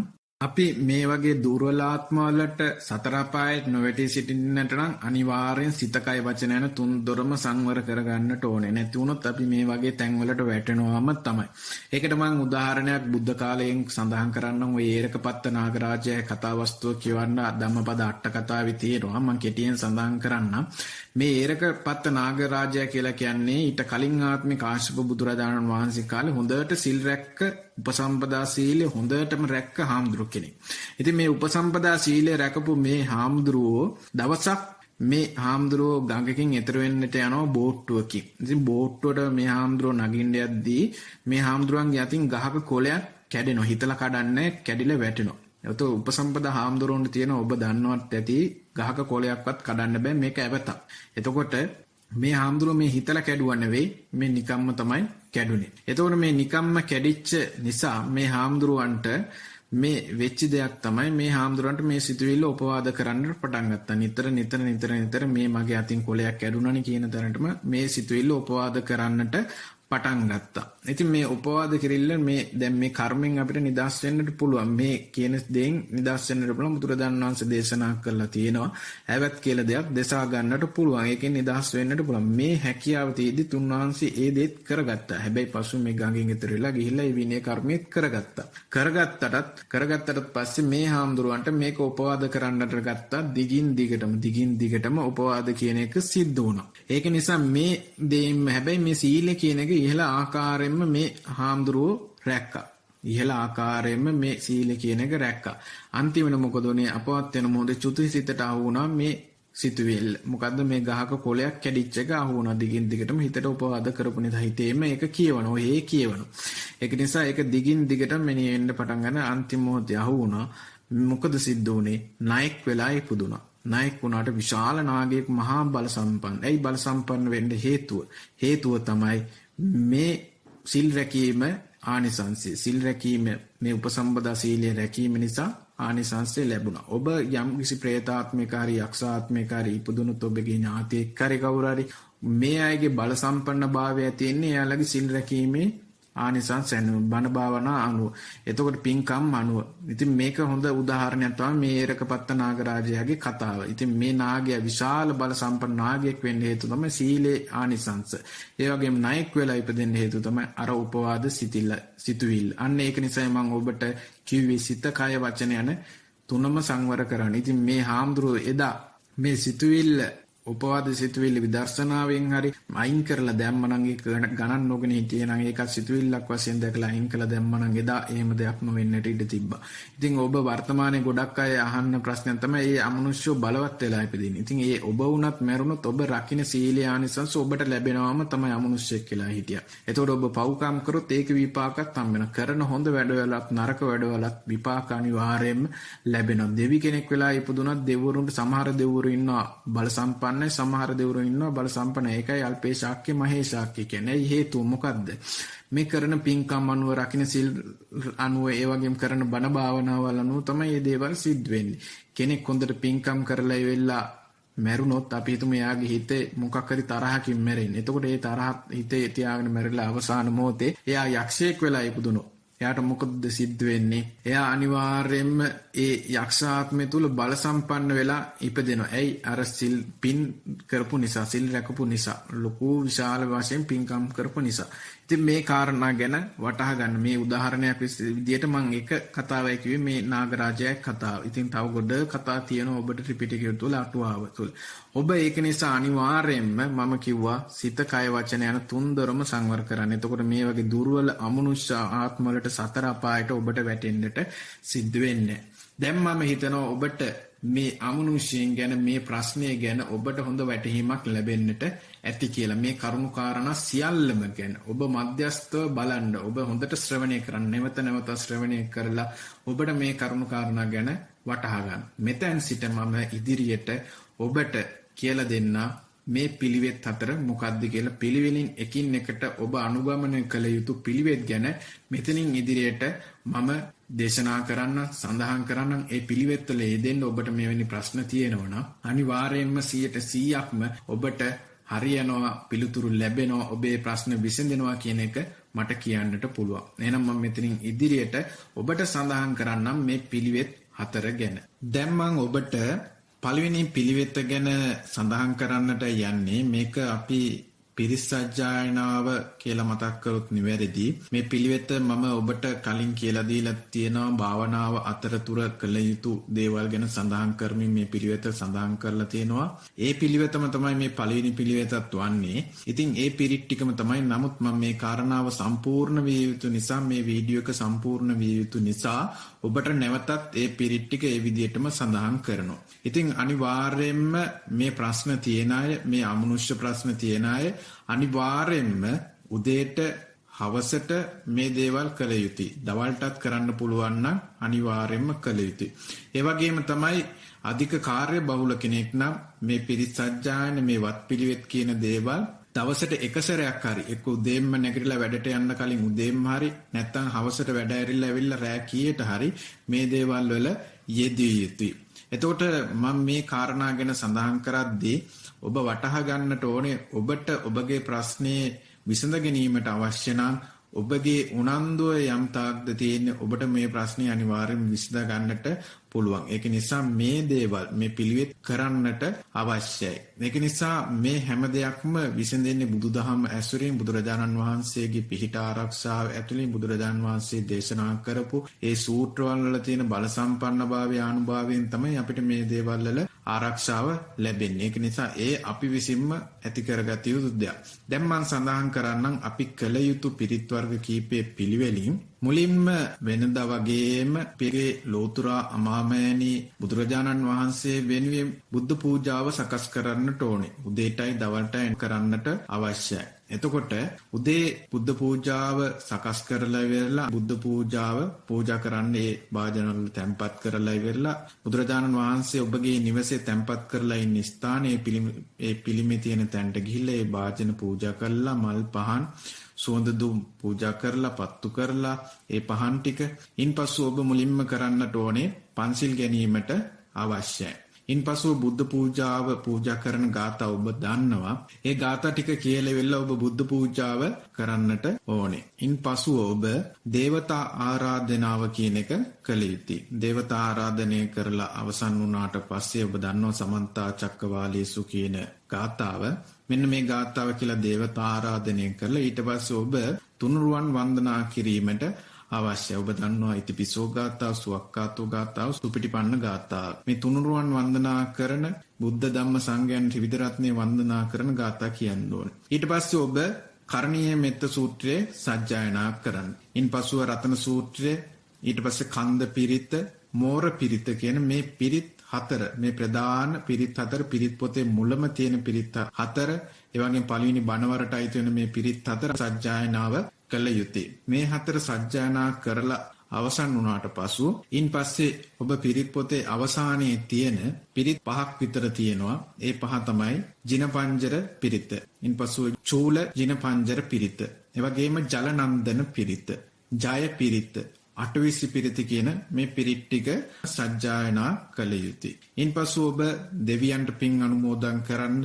ආකාසට්ටාච බුම්මට්ටා කියලා, ඉන්පසු ඔබ ඥාතීන්ට පින් අනුමෝදන් කරන්න ඉදම්මේ ඥාතීන් කියලා 3 සැරයක්. ඉන්පසු ඔබ මේ පිරිත් සජ්ජායනාව අවසන් කරන්න ඉමිනා පුඤ්ඤ කම්මේන කියලා.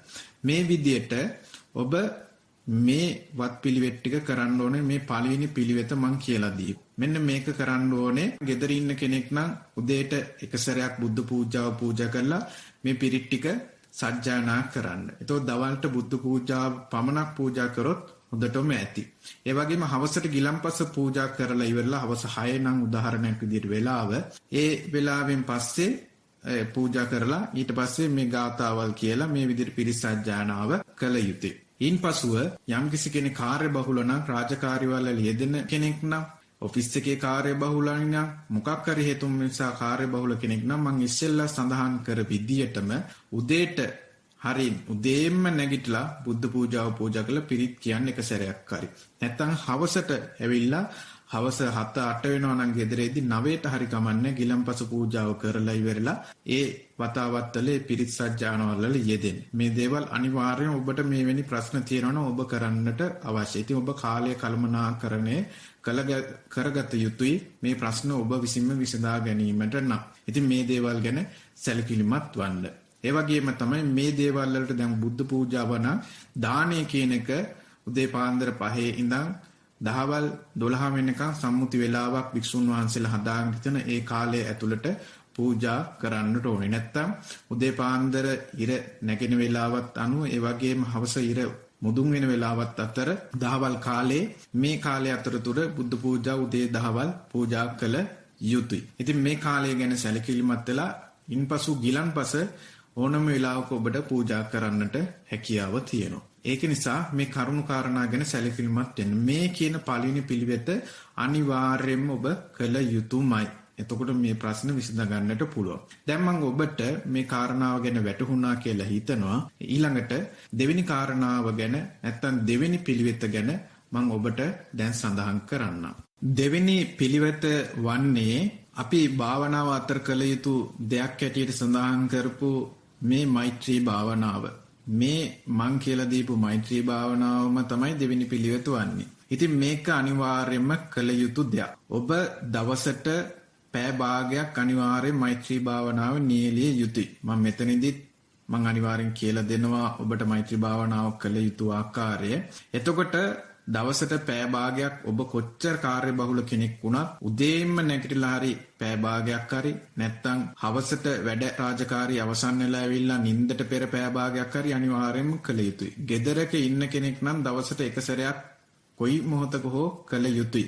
ඔහුට කරන්න පුළුවන් නම් ඔහුට ඇයට ඕනම වෙලාවක දවසට පැය භාගයට වඩා ඕනම වතාවක් කරන්න පුළුවන් නම් මේ මෛත්‍රී භාවනාව කියන එක අනිවාර්යයෙන්ම නියැලිය යුතුයි. ඔබගේ ප්‍රශ්න විසඳ ගැනීමට අවශ්‍ය නම් ඔබගේ උනන්දුව තිබිය යුතුමයි. එතකොට මම දැන් සඳහන් කරන්නම් මෛත්‍රී භාවනාව කළ යුතු ආකාරය. අපගේ අර විදියටම තමයි මේකත් තියෙන්නේ.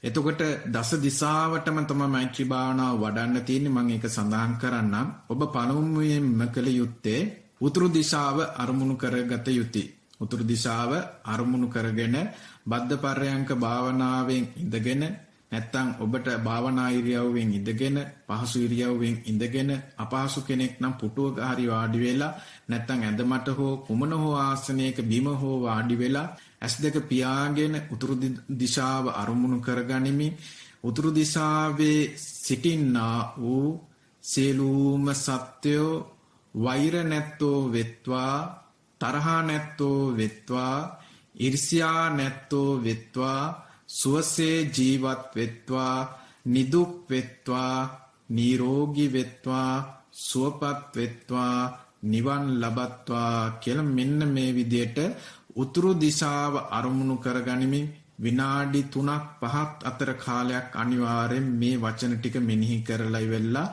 චිත්ත ශක්තිය චිත්ත කිරණ ඒ ප්‍රදේශයට යවන්න. ඒ ප්‍රදේශයට නිකුත් කරන්න. ඒ විදියටම ඊළඟට බටහිර දිශාව, ඊළඟට නැගෙනහිර දිශාව, ඊට පස්සේ දකුණු දිශාව, ඒ වගේම වයඹ, ඊසාන, ගිනිකොන, නිරිත කියන මේ ඔබ දන්න ප්‍රධාන දිශා හතරත් අනු දිශා හතරත් මේ විදියටම මෙනෙහි කරලා මෙත් වඩන්න. එක දිශාවකට විනාඩි 3ක් 5ක් අතර කාලයක් අනිවාර්යයෙන්ම මේ විදියට මෙත් වඩන්න.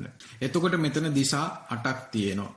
ඊළඟ දිශාව තමයි අපි දන්නවා උඩ කියලා දිශාවක් තියෙනවා. උඩ කියන දිශාව අරමුණු කරගනිමින් උඩ කියන දිශාවේ සිටින්නා වූ සියලුම සත්වයෝ වෛර නැත්තෝ වෙත්වා තරහ නැත්තෝ වෙත්වා ඊර්ෂ්‍යා නැත්තෝ වෙත්වා සුවසේ ජීවත් වෙත්වා නිදුක් වෙත්වා නිරෝගී වෙත්වා සුවපත් වෙත්වා නිවන් ලබත්වා කියලා මේ විදියටම උඩ දිශාවේ අරමුණු කරගනිමින් මෙත් වඩන. උඩ දිශාව අරමුණු කරගත්තාම දිව්‍ය ලෝක බ්‍රහ්ම ලෝක සියලුම විශ්වයේ සිටින්නා වූ සත්වයෝ අයිති වෙනවා. මේ විදියටම මෛත්‍රී භාවනාව කරන්න. ඊළඟට යට කියන දිශාව අරමුණු කරගන්න.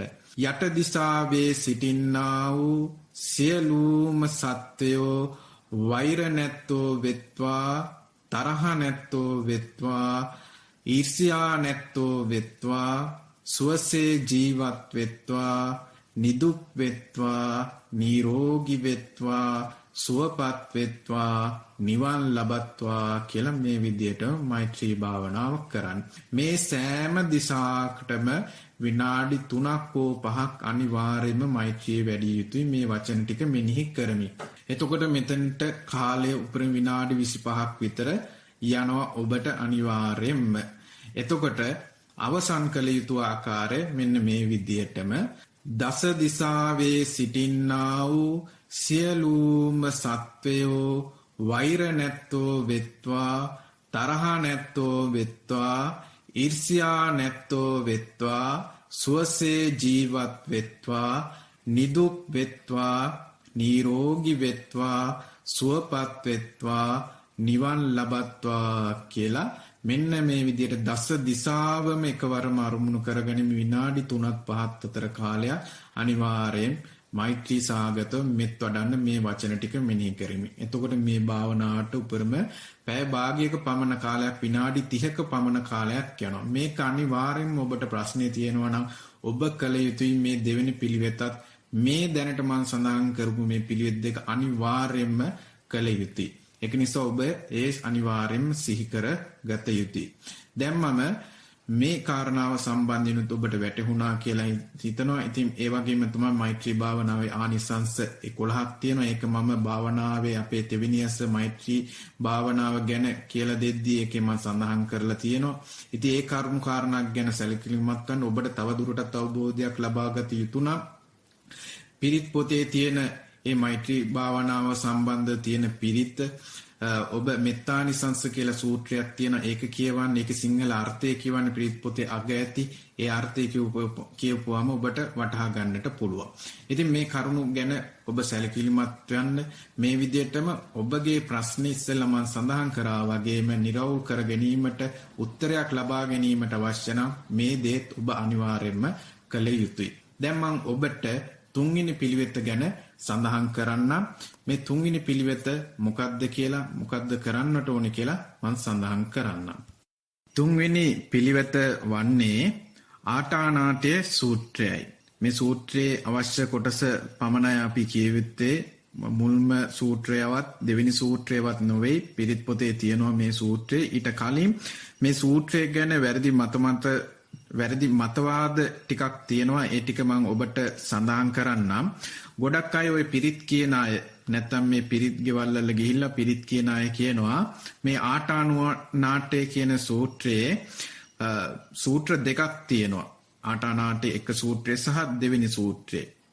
මේ සූත්‍ර ගැන අවබෝධයක් නැතුව පිරිත් සජ්ජායනා කරන අය කියනවා මේ පිරිත් ගෙවල් වලදී පළවෙනි සූත්‍රයෙන් යක්කු ගෙන්නනවලු, දෙවෙනි සූත්‍රයෙන් යක්කු පන්නනවලු.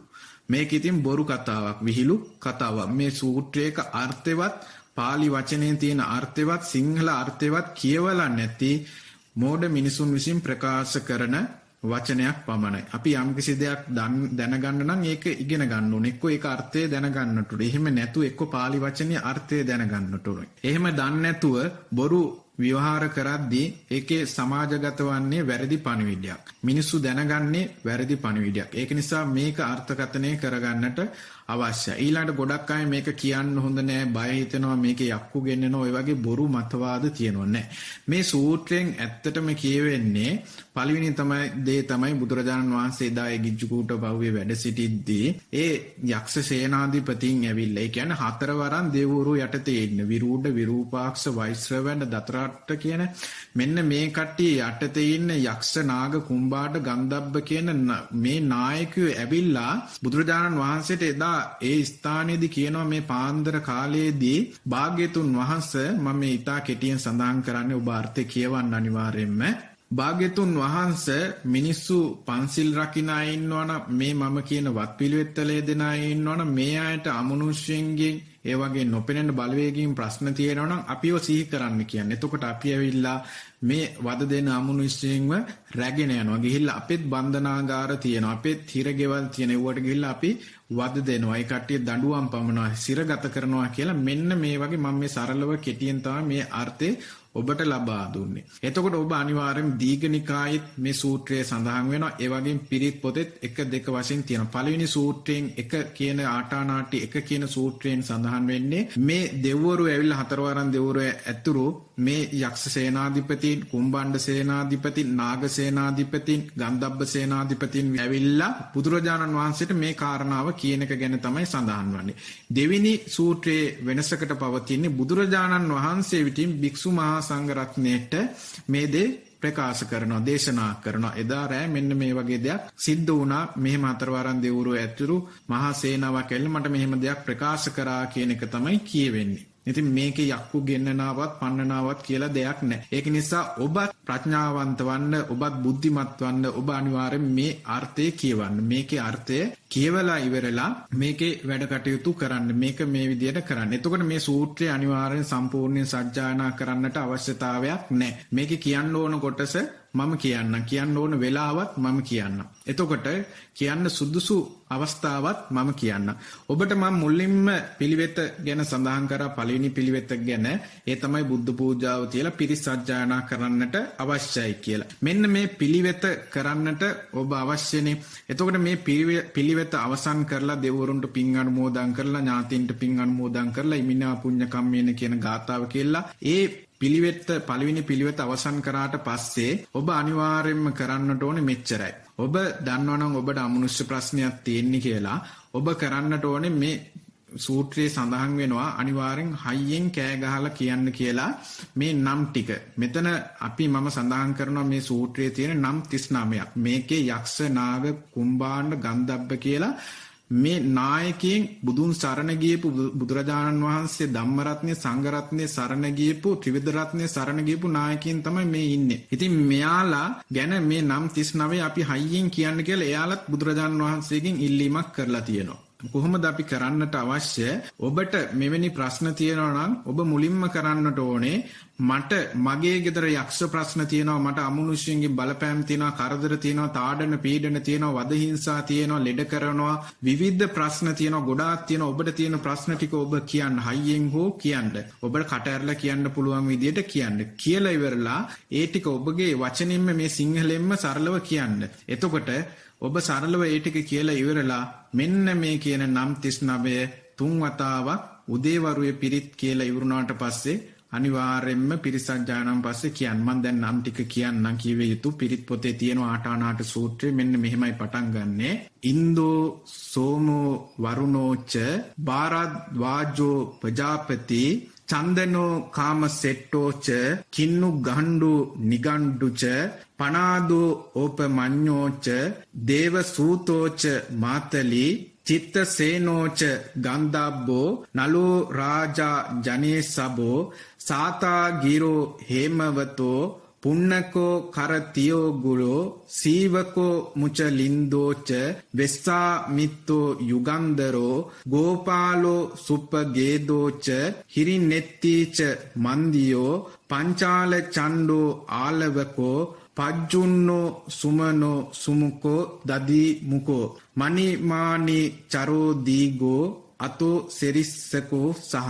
මෙන්න මේ කියන නම් 39 ඔබ අර විදියට ඔබගේ තියෙන ප්‍රශ්නේ කියලා ඉවලා හයියෙන් තුන් සැරයක් උදේවරුේ පිරිත් සජ්ජායනා කරලා බුද්ධ පූජාව කියලා ඉමිනා පුඤ්ඤ කම්මේනි කියලා අවසන් කරාට පස්සේ තුන් සැරයක් 39 තියෙන නම් ටික තුන් සැරයක්ම කියන්න හයියෙන්. ඒ වගේම හවසටත් ගිලම්පස පූජාව කරලා ඉවලා පිරිත් සජ්ජායනා කරලා ඉවලා ඉමිනා පුඤ්ඤ කම්මේනි කියලා අවසන් කරලා ওই විදියටම හයියෙන් අමනුෂ්‍ය ප්‍රශ්නය ගැන කියලා මේ විදියට මේ නම් 39 තුන් වතාවක් අනිවාර්යයෙන්ම සජ්ජායනා කරන්න හයියෙන් කියන්න. එතකොට ඔබට ටික කාලයක් යද්දී ඔබගේ ප්‍රශ්න ටික අනිවාර්යයෙන්ම ස්ථීරව මම කියනවා විසඳෙන බව 100%ක් අපි මේ දේවල් ප්‍රායෝගිකව ප්‍රත්‍යක්ෂ වශයෙන් දන්න නිසා තමයි ඔබට කියන්නේ. ඒක නිසා මේක මේ විදියට ක්‍රියාත්මක විය යුතුයි. එතකොට මේ දේවල් කරද්දී ඔබ අනිවාර්යෙන් පංචශීලය ආරක්ෂා කරන්න ඕනේ. ඒ වගේම මම 1 2 වශයෙන් හඳුන්වලා දීපු පිළිවෙත් ටික අනිවාර්යෙන්ම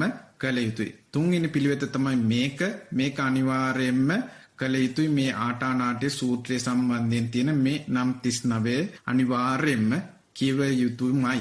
ඒක නිසා ඔබ මේ දේ අනුගමනය කළ යුතුයි. ඔබගේ ප්‍රශ්නේ ඔබ විසින්ම විසඳාගත යුතු නම් ඔබගේ ප්‍රශ්නේ විසඳා ගන්න ඔබගේ උනන්දුව ඇති විය යුතු. ඉස්සෙල්ලා මම සඳහන් කරා වගේම මේ විදියටම සජ්ජායනා කරන්න, මේ විදියටම කරන්න. දැන් මම ඔබට හතරවෙනි පිළිවෙත ගැන සඳහන් කරන්නම්. හතරවෙනි පිළිවෙත වන්නේ සූනියන් දෙවියන්ට පහන තියන්නට අවශ්‍යයි. නැත්නම් ඔබ දන්නවා ගම්බාර දෙවියන්ට කියලා. එතකොට මේ ගම්බාර දෙවියන් සූනියන් දෙවියන් කියන්නේ එකම නම්. එතකොට මේ ගැන මට ඔබට සඳහන් කරන්නට ඕනේ පහන තියෙන විදිය බාර වෙන විදියක් තියෙනවා. ඒක කළ යුතුමයි. එතකොට මේ හතරවෙනි පිළිවෙත කියන්න කලින් මේ ගැන තියෙන වැරදි දෘෂ්ටි, වැරදි අර්ථකථන ටිකක් තියෙනවා. දැන් ගොඩක් ඔය සූනියන් දෙවියන්ට පහන තියන්නට අවශ්‍යයි කියනවා. පළවෙනි කාරණාව රෑ 9ට 9:20 අතර කාලේ නෑ. එහෙම දෙයක් අවශ්‍ය නෑ. ඒ කාලය බොරු කාලයක්. එහෙම දෙයක් අවශ්‍ය නෑ. අපි නිවැරදිව මම මුලින්දිම සඳහන් කරපු පිළිවෙත් 3 කරනවා නම්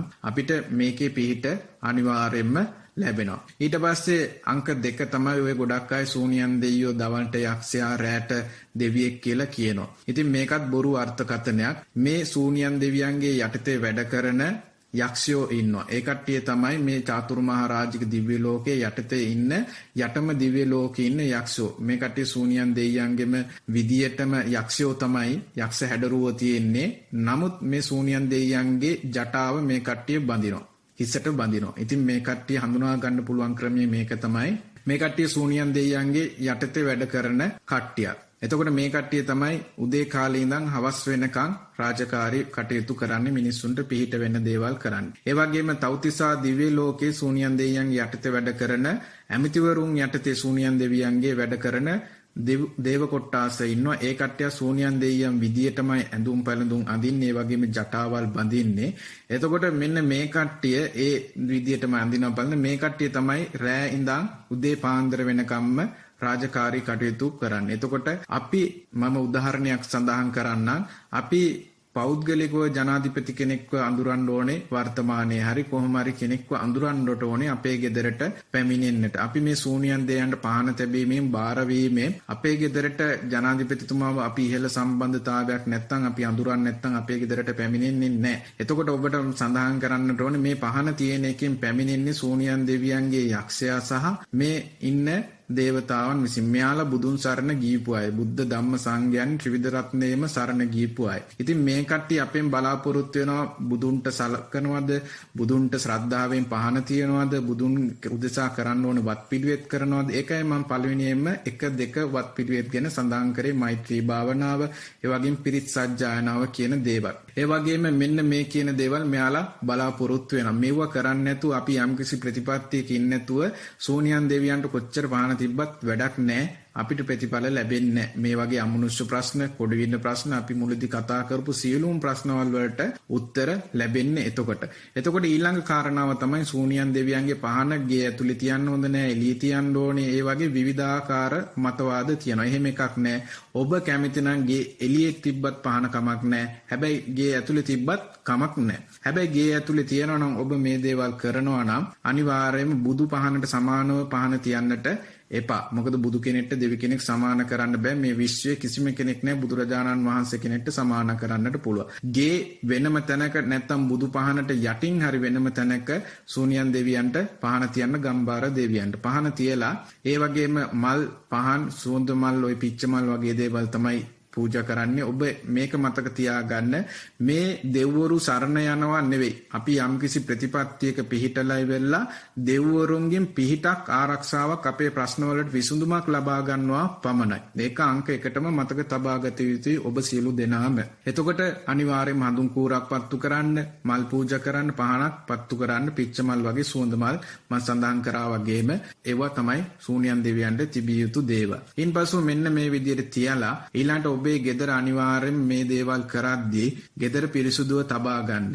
ඒ වගේම ගෙදරට කහවතුරු ඉහින්න, උදේ හවස දුම්මල්ලන්න, කහවතුරු ඉහින්න උදේ හවස ගෙදර නිතරම පිරිසුදු තබා ගන්න. මේ විදිහට අනිවාර්යෙන්ම කළ යුතුයි. ඒ වගේම දැන් ඔබට මේ සූනියන් දෙවියන් උදෙසා බාර විය යුතු ආකාරය මම සඳහන් කරන්න. දැන් ගොඩක් අය බාර වෙන්නේ පඳුරු කාසියක ගෙට ගහලානේ. නෑ, මේකේ එහෙම බාර වීමක් නෑ. මේකේ තියෙන්නේ බාර වෙලා කන්න ලව් කිරීමක් තියෙනවා. මොකද්ද කන්න ලව් කිරීම? දැන් මම උදාහරණයක් විදිහට එකක් සඳහන් කරන්නම්. ඔබට අමනුෂ්‍ය ප්‍රශ්නයක් තියෙනවනේ. දැන් අපි කතා කරන්නේ අමනුෂ්‍ය ප්‍රශ්න ගැන. ඔබ මේක කළ යුතු වෙලාවයි අවස්ථාවයි මම සඳහන් කරන්නම්. එතකොට මේ අමනුෂ්‍ය ප්‍රශ්නේ නම් ඔබට තියෙන්නේ, ඔබ අනිවාර්යයෙන්ම පළවෙනියෙන්ම කළ යුත්තේ ලෝතර අමාමෑණි බුදුරජාණන් වහන්සේට බුද්ධ පූජාව පූජා කරනවා. පූජා කරලා අවසන් වුණාට පස්සේ ඔබ ඉමිනා පුඤ්ඤ කම්මානේ කියලා මේ පිරිත් ඔක්කොම සජ්ජායනා කරලා අවසන් කරනවා. ඉන්පසු ඔබට මං ආටානාට්‍ය කිවිය යුතු නම් ටිකක් සඳහන් කරා. එතකොට ඒකත් අවසන් කරලා ඊළඟට තමයි ඔබ සූනියන් දෙවියන්ගේ පහන පත්තු කරන්න ඕනේ උදේට. අනිවාර්යයෙන්ම බුද්ධ පූජාව තියලා ඒකට උදේ 8ට හරි උදේ 7ට හරි 6ට හරි ඕනම වෙලාවක උදේ වරුවේ පහන පත්තු කරන්නට ඕනේ සූනියන් දෙවියන්ට අනිවාර්යයෙන්ම. පහන තියලා ඔබ බාර වේ යුත්තේ ප්‍රශ්නේ මුලින්ම කිවේ යුතුමයි. ඔබට අමනුෂ්‍ය ප්‍රශ්නයක් නම් තියෙන්නේ, ඔබට ලෙඩක් රෝගයක් නම් තියෙන්නේ, ඔබට යම්කිසි මොනහරි රෝගයක් නම් ඔය අණුවින කොඩවින, ඒ වගේම මොනහරි බහිරව ප්‍රශ්න, പ്രേත ප්‍රශ්න, යක්ෂ ප්‍රශ්න, ඒ වගේ මෝහිනීගේ ප්‍රශ්න, නැත්තම් මහසෝනගේ ප්‍රශ්න, කලු කුමාරයාගේ ප්‍රශ්න, මේ ඉස්සෙල්ලා අපි සඳහන් කරපු ඕනම ප්‍රශ්නයක් ඔබට තියෙනවා නම්, ඔබ දන්නවා නම්, ඔබට බලපෑම් තියෙනවා කියලා දන්නවා නම්, ඔබ කල යුත්තේ උදේට පහන තියලා ඔබගේ ප්‍රශ්න කියන්න. දැන් උදාහරණයක් විදියට මම අර ඉස්සෙල්ලා සඳහන් කරා වගේම අපි හිතමු ඔබට තියෙන යක්ෂ ප්‍රශ්නයක්. ඔබ කිව යුත්තේ මෙන්න මේ විදියට. සූනියන් දේවයන් වහන්සේ මට යක්ෂයෙන්ගෙන් අමනුෂ්‍යයෙන්ගෙන් බලපෑමක් තියෙනවා. මේ බලපෑම ඔබ වහන්සේ මට විසඳලා දෙන්න. එසේ විසඳලා දුන්නොත් මං ඔබ වහන්සේට බාර වෙනවා, අප වෙනවා, කැප වෙනවා මේ ගෞතම බුද්ධ ශාසනය වෙනුවෙන් මගෙන් යම්කිසි දෙයක් සිද්ධ කරනවා. මම මුදලින් හරි ලෞතර අමාමෑණී බුදුරජාණන් වහන්සේ වෙනුවෙන් ගමේ පන්සලට හරි ආරණ්‍ය සේනාසනයට හරි ගමේ තියෙන නැත්නම් පිට පන්සලකට හරි පිට ආරණ්‍ය සේනාසනයකට හරි නැත්නම් වනගතව භාවනා කරන ස්වාමින් වහන්සේ කෙනෙක්ට හරි මුදලින් හරි ද්‍රව්‍යමයෙන් හරි ආධාර උපකාර කරලා මම මේ ප්‍රශ්නේ විසඳලා දුන්නොත් ඔබ වහන්සේ මට මම මේ ප්‍රශ්නේ මේ විදියට විසඳීමෙන් ලබන තෘප්තියෙන් සතුටින් මං අනිවාර්යයෙන්ම ඔබ වහන්සේට පින් අනුමෝදන් කරනවා. ඔබ වහන්සේ ඇතුළු ඔබ වහන්සේගේ යටතේ ඉන්න සියලුම යක්ෂ නාග ගන්ධබ්බ කුම්භාණ්ඩ කියන දෙවිවරුන්ට ඒ වගේම තවතිසා දිවි ලෝකින දෙවිවරුන්ට අනිවාර්යයෙන්ම පින් අනුමෝදන් කරනවා කියලා මම බාර වෙනවා, අප වෙනවා, කැප වෙනවා කියලා මෙන්න මේ විදියට බාර විය යුතුමයි. එතකොට තමන්ගේ ප්‍රශ්නය අනුව. එතකොට අපි දෙවිවරුන්ට බොරු කරන්න බෑ. ඔබ ධනවත් කෙනෙක් නම් ඔබ ඒ ධනවත් විදියටම ඔබගේ වත්කම අනුව ඔබට පොරොන්දු වෙන්න පුළුවන් ගාන ඔබ අවංකත්වයෙන් ඔබේ හිතෙන් දන්නවා. ඒක නිසා දෙවිවරුන්ට බොරු කරන්න බෑ.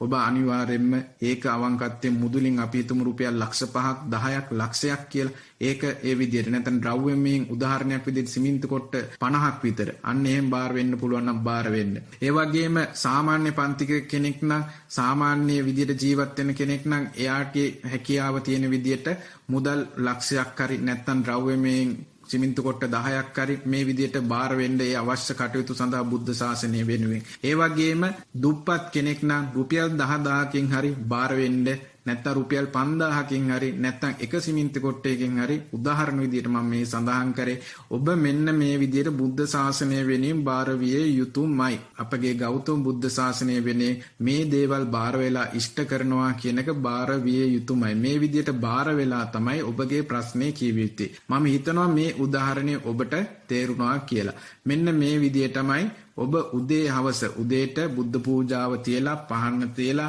බුද්ධ පූජාව පූජා කරලා පිරිස් සජ්ජායනා කරලා අවසන් වෙලා ආටානාටේ කොටස් ටිකක් කරලා ඒ තුන්වෙනි පිළිවෙතත් අවසන් කරලා මෙන්න මේ කියන හතරවෙනි පිළිවෙත අනිවාර්යෙන් උදේ වරුවේ කළ යුතුයි. ඒ වගේම හවසටත් මං කියවනේ ඉස්සෙල්ලා සඳහන් කරන් රෑ 9ට නෙවෙයි හවස 6ට නම් හවස ගිලම්පස පූජාව කරන් ඒක ඉවරලා ආටානාටේ කියන තුන්වෙනි පිළිවෙතත් ඉවර කරලා අන්න ඉන්පසුව හවස 7ට හරි 7:00ට හරි 8ට හරි මේ ශූන්‍යන් දේවතා වෙනුවෙන් නැත්නම් ගම්බාර දෙවියන් වෙනුවෙන් පහන තැබීම කියන කාරණාව කළ යුතුමයි. මේ විදිහට බාර විය යුතුමයි. ඒ වගේම සැලකිලිමත් විය යුතු කාරණාව තමයි ඔබ මෙවුවා දිනපතාම කළ යුතුයි. ඊළඟට ඔබ ගෙදරින් පිටව යනවා නම් ගෙදර සිටිනවා නම් අනිවාර්යයෙන්ම මේ වත් පිළිවෙත් මේ පිළිවෙත් හතරේම යෙදිය යුතුයි අනිවාර්යයෙන්ම කරන්නට අවශ්‍යයි. ඒ වගේම ඔබ මේ සැලකිලිමත් විය යුතු කාරණාවක් තමයි ගෙදරින් පිට යනවා නම් ගෙදරින් මේ කොහරි යනවා නම් දවස් 2-3කට අනිවාර්යෙන් ගෙදර ඒ වෙලෙම දවල් 12ට යනවා නම් දවල් අපි උදේ 8ට යනවා නම් 10ට යනවා නම් අපි හවස 3ට එන ඒ වෙලාවෙම බුදුපහනක් පත්තු කරලා කෙටියෙන් වන්දනා කරලා ඒ වගේම මේ ශූන්‍යන් දෙවියන්ගෙන් පහනක් පත්තු කරලා කියන්නට අවශ්‍යයි මම දවස් 3කට ගෙදරින් පිටට යනවා මම නැවත පැමිණියාට පසු ඒ මොහොතේම පහන පත්තු කරනවා පහන තබනවා වහන්සේ වෙනුවෙන් කියන දේ කිවිය යුතුමයි. ඒ වගේම ඔබ මේ විදියටම මේ පිළිවෙත් කරගෙන ගිහිල්ලා ඔබගේ ප්‍රශ්නේ විසඳුනාට පස්සේ සමහරක්ලාට මාස 3ක් මාස 6ක් මාසයක් දවස් කිහිපයකින් වුණත් අවුරුද්දක් වුණත් කාලය තුල ඊටාම මේ කෙටි කාලවල තුල අනිවාර්යෙන් අපිට 100% අපගේ අත්දැකීම් මත අපගේ පරීක්ෂණ මත අපගේ නිගමන මත අපි ලැබූ ප්‍රතිඵල මත අපිට කියන්නට පුළුවන් අනිවාර්යෙන් ප්‍රතිඵල ලැබෙනවාමයි කියලා. ඉතින් ඒක 100%ක්ම වෙන අතර ඒ කාරණාව ඔබ වටහා ගත යුතුයි. ඒක නිසා ඔබගේ බාරය අනිවාර්යෙන්ම ඔබ තමන්ගේ ගමේ පන්සලේ හාමුදුරුවොත් එක්ක එක්කව වෙලා හරි කරුණු කාරණා මතක් කරලා දීලා කියලා සිහි කරලා මේ විදිහට පින් අනුමෝදන් කරන්නට ඕනේ ඔබගේ බාරය ඔප්පු කරන්නට අවශ්‍යයි. නැත්තම් ගමේ ආරණ්‍ය සේනාසනේ නැත්තම් ගමෙන් පිට වෙනම පන්සලකට නම් ඔබ යන්නේ ඒ පන්සල ඇලි වෙනම ආරණ්‍යයකට යනවා නම් එහෙ හරි නැත්තම් වනගත වෙලා භාවනා කරන ස්වාමින් වහන්සේ කෙනෙක්ගේ කුටියක් හදලා දීලා හරි ඒ කුටිය අවශ්‍ය දේක් ලබා දීලා හරි ඔබගේ බාරය නිදහස් කරගත යුතුමයි. මෙන්න මේ කියන පිළිවෙත් හතර ඔබ අනිවාර්යෙන් කළ යුතුයි. නැත්නම් සූනියන් දෙවියන්ගේ බාරය ඔබ අමතක කරලා ඒක ඔප්පු කරේ නැත්නම් ඔබගේ ප්‍රශ්නේ විසඳුනාට පස්සේ ඔබට ඊටත් වඩා ප්‍රශ්න ලැබිය හැකි. අනිවාර්යෙන් ඊට වඩා ප්‍රශ්න එන්නට පුළුවන්. ඒක නිසා මේ කාරණාව ගැන සැලකිලිමත් වන්න. ඒ අනුව ඔබට දැන් මතක ඇති මං කියලා දීපු එක පැහැදිලි කරපු දේ ඔබට වැටහෙනවා ඇති. ඔබ අනිවාර්යෙන්ම ඔබගේ ප්‍රශ්නෙත් කියලා බාර වෙන, අප වෙන, කැප වෙන දේත් අනිවාර්යෙන්ම උදේ හවස කියන්නට අවශ්‍යයි. උදේ හවස කන්න ලව් කරන්නටම ඕනේ. හැමදාම මාස 3ක් වුණත් ප්‍රශ්නේ බාරේ දෙකම කියන්න ඕනේ. වචනේ මුමුණලා හරි නැත්නම් හිතින් කියලා හරි අනිවාර්යෙන් පහන තියලා කියව යුතුමයි. මේක කියලා ඔබගේ ප්‍රශ්නේ ඔබ විසින්ම විසඳ ගන්නට ඕනේ. උදේ හවස කියන්නට ඕනේ. හැමදාම කන්න ලව් කරන්නට ඕනේ. මේක තමයි කන්න ලව් කරනවා කියන්නේ. නැත්තම් පඳුරක් ගෙට ගහලා අයින් කරන එක නෙවෙයි බාරේ. හැමදාම කන්න ලව් කිරීමට අවශ්‍යයි. මේ විදියට කරද්දී අනිවාර්යෙන්ම ඔබගේ ප්‍රශ්නේ විසඳෙනවා. ඉතින් මේ 4 වෙනි පිළිවෙත අනිවාර්යෙන් ඔබ අනුගමනය කළ යුතුයි. ඉදිරියේදී මම මේ වැරදි දෙවියන් මේ ප්‍රසිද්ධ දෙවිවරු ගැන තියෙන වැරදි මිත්‍යා මත මම ඉදිරියේදී බලාපොරොත්තු වෙනවා යම් කිසි දවසක මේවා निराකරණය කරන්නට. ඉතින් එතකන් ඔබ දැනට මේ දේවල් මේ විදියටම මේ වැඩ කටයුතු කරන්න. අනික සූනියන් දෙවියන් කියලා කියන්නේ භාවනා යෝගී දෙවියන් කෙනෙක්. තවතිසා දිව්‍ය ලෝකේ වැඩ ඉන්නේ. එයාලගේ යටතේ වැඩ කරන අය තමයි ඔය එක එක දේවාල වල එක එක තැන්වල වැඩ කටයුතු කරන්නේ. එහෙම නැතුව සූනියන් දෙවියන් ඒ වගේ පහත් තත්වයට වැඩ කරන්නේ වැටෙන්නේ නැහැ. මේක මතක තියාගන්නට ඕනේ. එතකොට ඔබ ගෙදර පහන තියද්දි ඔබට පිහිටට පැමිණෙන්නේ ඔබගේ ඒ ගෙදර තියෙන ප්‍රශ්න විසඳන පැමිණෙන අර මං ඉස්සෙල්ලා සඳහන් කරා වගේ මේ චාතුරු මහරජික දිව්‍ය ලෝකේ ඉන්න යක්ෂයන් සූනියන් දෙවියන් යටතේ වැඩ කරන ඒ වගේම රෑවරුවේ පැමිණෙන්නේ සූනියන් දෙවියන්ගේ තවතිසා දිව්‍ය ලෝකේ ඇමතිවරු යටතේ ඉන්න සේනාව වගේ ගොඩක් අය ඉන්නවා. අන්න එයාලා ඒ දේව කොට්ටාසිය තමයි පැමිණෙන්නේ. ඒක නිසා සැබෑ සූනියන් දෙවියන් අපේ ගෙදරට පැමිණෙන්නේ ඒ කට්ටියත් අඳින්නේ පළඳින්නේ ඒ විදියටමයි. ඒක නිසා මේ කාරණා ගැන මේක දෙවෙනි ඇස දියුණු කරගත්ත අයට මේක निराකරණය කරගන්නට පුළුවන්. සමහරක් කෙනෙක් निराකරණය කරගෙනත් ඇති. ඉතින් මේ කරුණු කාරණා ගැන ඔබ සැලකිලිමත් වන්න. මේක සැලකිලිමත් වෙලා මේ විදියට 4 වෙනි පිළිවෙත ඔබ අනිවාර්යයෙන්ම කළ යුතුයි. එතකොට මෙන්න මේ කියන පිළිවෙත් 4 ඔබ අනිවාර්යයෙන්ම අනුගමනය කළ යුතුමයි. ඒක ගැන ඔබ අනිවාර්යයෙන්ම මතක තබා ගන්න. මම හිතනවා ඔබට මේ 4 වෙනි පිළිවෙත ගැන අවබෝධයක් ලැබෙන්නට ඇති කියලා. ඒ වගේම තමයි මේ දේවල් කරගෙන යද්දී ඇතිවෙන සිද්ධීන් ටිකක් තියෙනවා. ඒ ගැන මම ඔබට සඳහන් කරන්න. මොකද දැන් ඔබට මම පිළියම් 4ක් කිව්වා. සමහරක් වෙලාවට මේක ශ්‍රවණය කරද්දී ඔබට එපා වෙන්නටත් පුළුවන්. ඔබට මේවා කරන්න පුළුවන් වෙයිද? කරන්නේ කොහොමද? දැනටම එපා වෙන ගතියක් වෙන්න පුළුවන්. එතකොට ඔබට මේ ප්‍රශ්න තියෙන කෙනෙක් නම් මේ වෙනකොටත් ඔබට මේ එපා වෙනවා කියන එක, මේ එපා කරනවා කියන එක ඇති කරන්නේ ඔබට අමනුෂ්‍යයෙන් විසින්මයි. ඔබ ගාව ඉන්න අමනුෂ්‍යයෙන්ම මේවා කරන්න එපා කියලා ඔබගේ හිතට පණිවිඩ දෙනවා. ඔබට එපා කරනවා. එහෙනම් ඔබ කළ යුත්තේ මොකද්ද?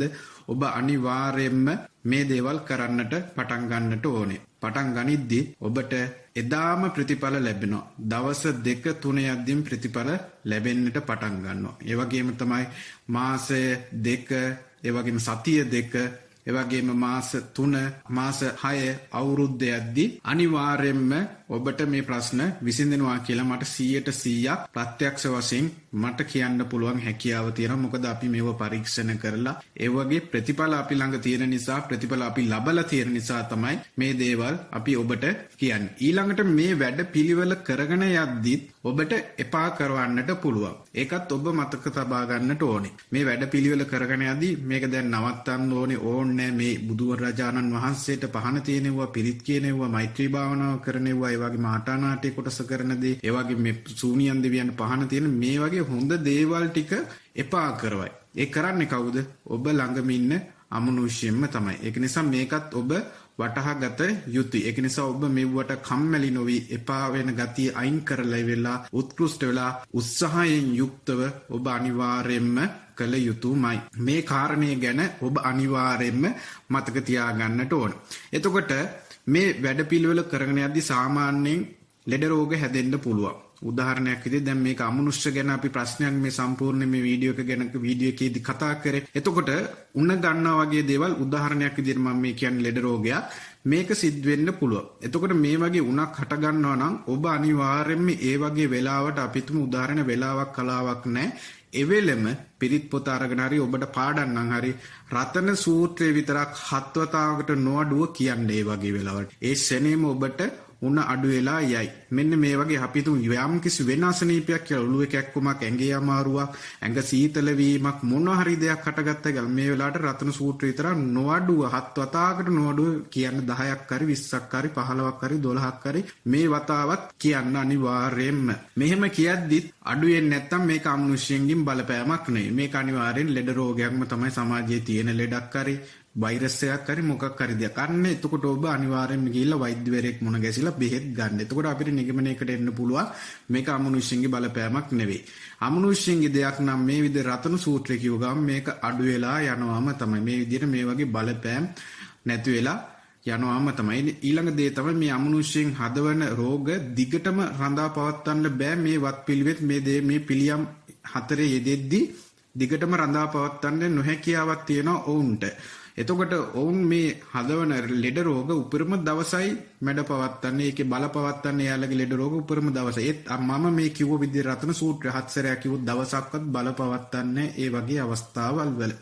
ඊළඟට මේ දේවල් කරගෙන යද්දී යම්කිසි කෙනෙක් මට සඳහන් කිරීමට අවශ්‍යතාවය තියෙනවා. ওই වශී ගුරුකම් වලට එක්ක ස්ත්‍රී වශී හරි පුරුෂ වශී හරි ඔය වගේ නූල් පන්නලා හරි එක්ක මොන හරි ඛණ්ඩ දෙයක් දීලා තියෙන අය ඉන්නවනම් මේ වගේ දේවල් වලට අහු වෙලා ඉන්න අය ඉන්නවනම් අනිවාර්යෙන් ජලනන්දන පිරිත කියන එක මුලින්ම රතන සූත්‍රයේ 7 වතාවක් කියලා ඉල්ල ඊට පස්සේ ජලනන්දන පිරිත කියන එක 108 වතාවක් අනිවාර්යෙන්ම කියන්න. පුළුවන් නම් 10 වතාවක් කිව්වත් කමක් නැහැ. හැබැයි මේ දේවල් කරද්දී මම මේ පිළියම් ගැන ඔබට සඳහන් කිරීමට අවශ්‍යයි. මේ පිළියම් වල යෙදෙද්දී ඔබට අනිවාර්යයෙන් ඔබ මේ පිරිත් කියන දේවල්වලදී අනිවාර්යෙන් ඔබ වතුර බෝතල් දෙකක් තුනක් අරගෙන ඔබේ මුඛයෙන්ම පිට වෙන ඔබේ වචනෙන්ම පිරිත් කරන්න පිරිත් නූලක් අරගෙන තුන් නූල් කරලා ඒ තුන් නූල් බෝල් දැනටමත් කඩවල් වල තියෙනවා. ඒ නූල් අරගෙන ඉවරලා මේ පිරිත් පැන් වලට ඒ පිරිත් බෝතල් වලට දාලා උදේ හවස පිරිත් කරන්න. පිරිත් කරලා ඉවරලා අනිවාර්යයෙන්ම ඔබ උදේට මේ පිරිත් පැන් වලින් වීදුරුවක් අරගෙන සබ්බීතියෝ විවජ්ජන්තු කියන මේ ගාථාව කියලා උදේටයි හවසටයි ඔබ අනිවාර්යයෙන්ම පිරිත් පැන් ටිකක් බොන්න. ඒ වගේම ගෙදර ඉන්න අයටත් බොන්න අවස්ථාව ලබා දෙන්න. ඒ වගේම සතියේට එක් සැරයක් මේ පිරිත් නූලක් කඩාන ගෙදර හැමෝමත් ඒ වගේම ඔබත් නූලක් ගෙට ගහ ගන්න සබ්බේ බුද්ධා බලප්පත්තා පච්චේකානංචයන් කියන මේ ගාථාව ඔබ දන්නවා. මෙන්න මේ ගාථාව කියලා 3 වතාවක් කියලා පිරිත් නූලක් ගෙට ගහගන්න. ඊට පස්සේ ඊළඟ සතියාවට පස්සේ මේ ගෙට ගහගත්ත නූල ලිහලවිල්ල ඊළඟ සතියේ අලුත් නූලක් ගෙට ගහගන්න. මේ විදිහට සතියේ හැමදාම ඔබ නූල් ගෙට ගහගන්න ඔබගේ අතේ. ඒ වගේම මේ දේවල් කරගෙන යද්දී එතකොට මම සඳහන් කරගන්නට යෙදුනා මේ වගේ වශී ගුරුකම් වලට අහු වෙලා ඉන්නවනම් ඒ වගේම පොඩි වින වලට අහු වෙලා ඉන්නවනම් යම්කිසි බලපෑම් ඒ වගේ දේවල් වල තියන අය නම් මේ මම පළවෙනි පිළිවෙම විදියට කිව්වේ ජලනන්දන පිරිත ඒ වගේම පිරිත් කියන්න කියලා සඳහන් කරා. මේ ජලනන්දන පිරිත ඒ වෙලාවල් වලට 21 වතාවක් වගේ කියන්නට පුරුදු වෙන්න. මේ පිරිත් ඔබ උදේ හවස කියන අවස්ථාවල් වල කියන්නට පුරුදු වෙන්න. ඒ වගේම අමනුෂ්‍ය ප්‍රශ්න දැඩිවම තියෙනවා නම් අනිවාර්යයෙන්ම ඔබ උදේ හවස පිරිත් කියන වෙලාවල් වලට රතන සූත්‍රයේ ඒ පිරිත් කියන අවස්ථාවලට 7 වතාවක් විතර කියන්නට පුරුදු වෙන්න. ඒ වගේ මේ දේවල් කරගෙන යද්දී ඔබට තවත් ඇති වෙන්න පුළුවන් දෙයක් තමයි ප්‍රශ්න වැඩි වෙන්න පුළුවන්. ගෙදර තියෙන මොන හරි ප්‍රශ්න එකපාරටම වැඩි වෙන්න පුළුවන්. ඒ දේවල් ආර්ථික මේ වශයෙන් උත් පවුලේ ඥාතීන් අතර වගේ ප්‍රශ්නත් ඒ වගේ ගෙදර අඹු සැමිය වශයෙන් නැත්තම් සැමියා බිරිඳ වශයෙන් දරුවන් අතර වගේ ප්‍රශ්න වැඩි වෙන්න පුළුවන් එකපාරට. මේක හැමෝටම වෙනවා කියලා මේක ගන්න එපා. සමහර කෙනෙක්ට තමයි මේ දේවල් සිද්ධ වෙන්නට පුළුවන්. එතකොට මේ ප්‍රශ්න වැඩි වෙනවා කියන එක ඒක වෙලා අර මල් ලෙඩ රෝග වගේ තමයි එකපාරටම ඉව නැති වෙන්න පුළුවන්. මෙව්ව කඩාකප්පල් කරවන්න, මෙව්ව නැති කරවන්න, මේ ප්‍රශ්න නැති කර මේ කරන වැඩපිළිවෙල කඩාකප්පල් කරලා විනාශ කරලා දාන්න තමයි අමනුෂ්‍ය ඒ වගේ දේවල් කරන්නේ. ඒ වගේ වෙලාවලට ඔබ බුද්ධිමත් වෙන්න, ප්‍රඥාවන්ත වෙන්න. මොන ප්‍රශ්නේ ආවත් ඔබ අනිවාර්යයෙන්ම මේ වැඩපිළිවෙල නවත්තන්න එපා. අනිවාර්යෙන් මේ ප්‍රශ්නත් විසඳනවා අමනුෂ්‍ය විසින් නම් ඇති කරන්නේ අනිවාර්යයෙන්ම ප්‍රශ්න විසඳනවා. ඉතින් මේ ප්‍රශ්න විසඳෙන්නේ නැත්නම් මේ අමනුෂ්‍ය විසින් ඇති කරන ප්‍රශ්නයක් නෙවෙයි. ඒක ඔබ ප්‍රඥාවන්ත වෙන්න බුද්ධිමත් වෙන්න. ඒක ඇවිල්ලා ඔබලාගේ හිත තුලින්ම ඇති වෙන දේශ සහගතව අභිධර්මයට අනුව මේ ඔබේ හිතේම තියෙන කෙලෙස් වලින් හටගන්න ප්‍රශ්න පමණයි ඒ දේවල්. ඊළඟට ඔබ මේ දේවල් කරද්දී අනිවාර්යයෙන්ම මේ දේවල් කරන අතරතුර ගෙවල් දොරවල් පිරිසුදුව තබාගත යුතුමයි. ඒ වගේම ගෙදරට මේ උදේට අනිවාර්යෙන් කහවතුරේ ඉන්න දුම් අල්ලන්න, හවසටත් කහවතුරේ ඉහින්න දුම් අල්ලන්න මේ වගේ දේවල් අනිවාර්යයෙන්ම ඔබ කළ යුතුමයි. මේක අනිවාර්යෙන් මතක තියාගන්න. ඊළඟට මේ වැඩපිළිවෙල කරන්න බැරුව අසාධ්‍යව ඇඳක ඉන්න කෙනෙක් නම් ලෙඩෙක් නම් ඔබ ඇඳේ ඉඳන් කොහොම හරි මේ දේවල් වල යෙදෙන්න. ඇඳක ඉඳන් හරි යෙදෙන්න. ඔබට පුළුවන් ළඟ ඉන්න කෙනෙක්ගෙන් උදව් ලබා ගන්න. ඒ වගේම ඇඳේ ඉඳන් හරි මේ දේවල් වල යෙදෙන්න. අනිවාර්යයෙන්ම ඔබට මේ දේවල් වල පිහිට ආරක්ෂාව ලබා ගන්නට පුළුවන්. ඉතින් මේ මම සඳහන් කරන්නට යෙදුනේ මේ මම සඳහන් කරපු පිළිවෙත් කරගෙන යද්දී ඇති වෙන්න පුළුවන් සිද්ධිහා එව්වට අපි පිළිතුරු ලබාගත යුතු සහ එවල යෙදී යුතු ආකාරයයි මම මේ සඳහන් කරන්නට යෙදුනේ. දැන් මම ඔබට අවවාද කීපයක් ලබා දෙන්නම්. දැන් මේ දේවල් වල යෙදෙද්දී ඔබ දේවාල පස්සේ යන්න තීරණය කරන්න එපා. කිසිම දේවාලයක යන්න එපා. අඳුන්වත් බලන්න, අංජනන්වත් බලන්න මේ දේවල් වල පස්සේ යන්නවත් එපා. මේ පිළියම් හතර යෙදෙද්දී මම ඔබට කිව්වා දවස් දෙක ඒ වෙලාවෙම ප්‍රතිඵල ලැබෙන්න පටන් ගන්නවා. එතකොට ඉහළම ආකාරයෙන් ප්‍රතිඵල ලැබෙන්නේ මාසය දෙක තුන කරද්දී ඉහළම ආකාරයෙන් ප්‍රතිඵල ලැබෙන්න ගන්න ඔබටම වෙනස තේරෙනවා. ඉතින් මේ වැඩ පිළිවෙල ඉතාම ප්‍රායෝගිකයි.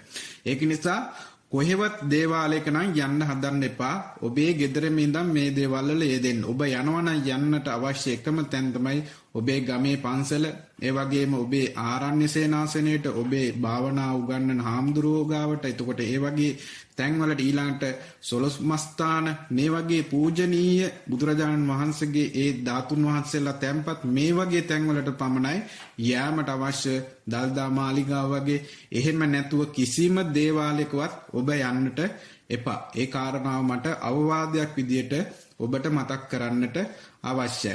ඒ වගේම තමයි මේ දේවල් කරගෙන යද්දී ඔබට ලෙඩ රෝග තිබෙනවා නම් ඔබ අනිවාර්යෙන් මේ දේවල් කරගෙන යන කෙනෙක් නම් ඔබ ලෙඩ රෝග තියෙද්දී ඔබ මේ දේවල් කරගෙන යන්න. අනිවාර්යෙන් කරගෙන යන්න. කරගෙන යන අතරතුර ඔබ සිංහල බෙහෙත් හරි බටහිර විද්‍යාව බෙහෙත් හරි ඉංග්‍රීසි බෙහෙත් හරි ගන්නවා නම් මේ සිංහල වෙදකම ආයුර්වේද හරි බටහිර රටවල් වල බෙහෙත් හරි අපේ ડોක්ටර්ස්ලාම වෙලා එතකොට ඔබ ඒ පිළියමුත් කරන්න අනිවාර්යෙන් බෙහෙත් කරන්නට අවශ්‍යයි. ඔබ බෙහෙත් කරන්න මේ පිළියම් ඇවිල්ලා ඔබට නොපෙනෙන පැත්තෙන් තියෙන ප්‍රශ්න විසඳනවා විතරයි. එහෙම නැතුව ඔබට බෙහෙත් කරන්නේ. දැන් උදාහරණයක් විදිහට මම මේක කලිනුත් සඳහන් කරා. අමනුෂ්‍යෝ කරන්නේ ඔබගේ තියෙන ලෙඩ රෝග හරි ඒ දේවල් සුව වෙන්න දෙන්නේ. ඒ වගේ තියෙන ඇඟට යන ගුණය නැති කරලා එයාලා ඒක අයින් කරනවා. එතකොට ඔබට හොඳ වෙන්න ඉඩ දෙන්න. ඉතින් මේ විෂය ડોක්ටර්ස්ලාට පේන්නේ නැනේ. බටහිර වෛද්‍යවරුන්ට හරි වේවා මේ අයට මේ විෂය තේරෙන්නේ නැහැ. ඒ කට්ටියට ගෝචර වෙන්නේ. එයාලගේ විෂය අපිට ගෝචර වෙන්නේ නැහැ වගේ අපි ඒ විෂයන් ඉගෙනගෙන නැහැ වගේ අපි එයාලගේ ડોක්ටර් වෛද්‍ය විද්‍යාව කියන දේවල් ඉගෙනගෙන නැහැ වගේ එයාලට මේ විද්‍යාව අපේ මේ දේ නොපෙනෙන පැත්ත තේරෙන්නේ නැහැ. ඒක නිසා අපි වෛද්‍යවරුන්ට මේ දේවල් ගැන කීමට යවන්නට අවශ්‍ය නැහැ. මේ දේවල් ඔබට කොහොමත් හොඳ දේවල්නේ. මේ දේවල් ඔබට අවශ්‍යම දේවල්. ඔබට පින් කියන දේවල් පවා රැස් වෙනවා. මේ දේවල් කුසල් දහම් වැඩි දියුණු වෙනවා. ඒක නිසා ඔබ මේ දේවල් කරගෙන යන ගමන් ඔබ අනිවාර්යයෙන්ම සිංහල බෙහෙත් නම් කරන්න සිංහල බෙහෙත් කරන්න, ආයුර්වේද නම් ආයුර්වේද බෙහෙත් කරන්න, ඉංග්‍රීසි බෙහෙත් නම් ඉංග්‍රීසි බෙහෙත් කරන්න. ඒ ඔබ කරන බෙහෙත් වර්ග ඔබ ලෙඩ රෝග වෙනුවෙන් කරද්දී අනිවාර්යයෙන්ම සුවයටපත් වෙනවම තමයි. එතකොට තමයි බෙහෙත් ඔබගේ ශරීරයට අහන්න පටන් ගන්න. ඔබේ ශරීරයේ ඒ ගුණය ලැබෙන්න පටන් ගන්න. එතකොට මේ කාරණය ගැන ඔබ සැලකිලිමත් විය යුතුයි. මම සඳහන් කරන්නට ඕනේ ඉස්සෙල්ලත් මම සඳහන් කරා මේ බොරු කට්ටඬින්ට බොරු දේවාල කරන අයට අහුවෙලා ඔබ ලක්ෂ ගණන් වියදම් කරලා අන්තිමට ඔබට ප්‍රතිඵල ලැබෙන්නෙත් නෑ. ඔබ යන්ත්‍ර මන්ත්‍ර ඔය එක යන්ත්‍ර වර්ග දාන්නට ලෑස්ති වෙන්නට එපා.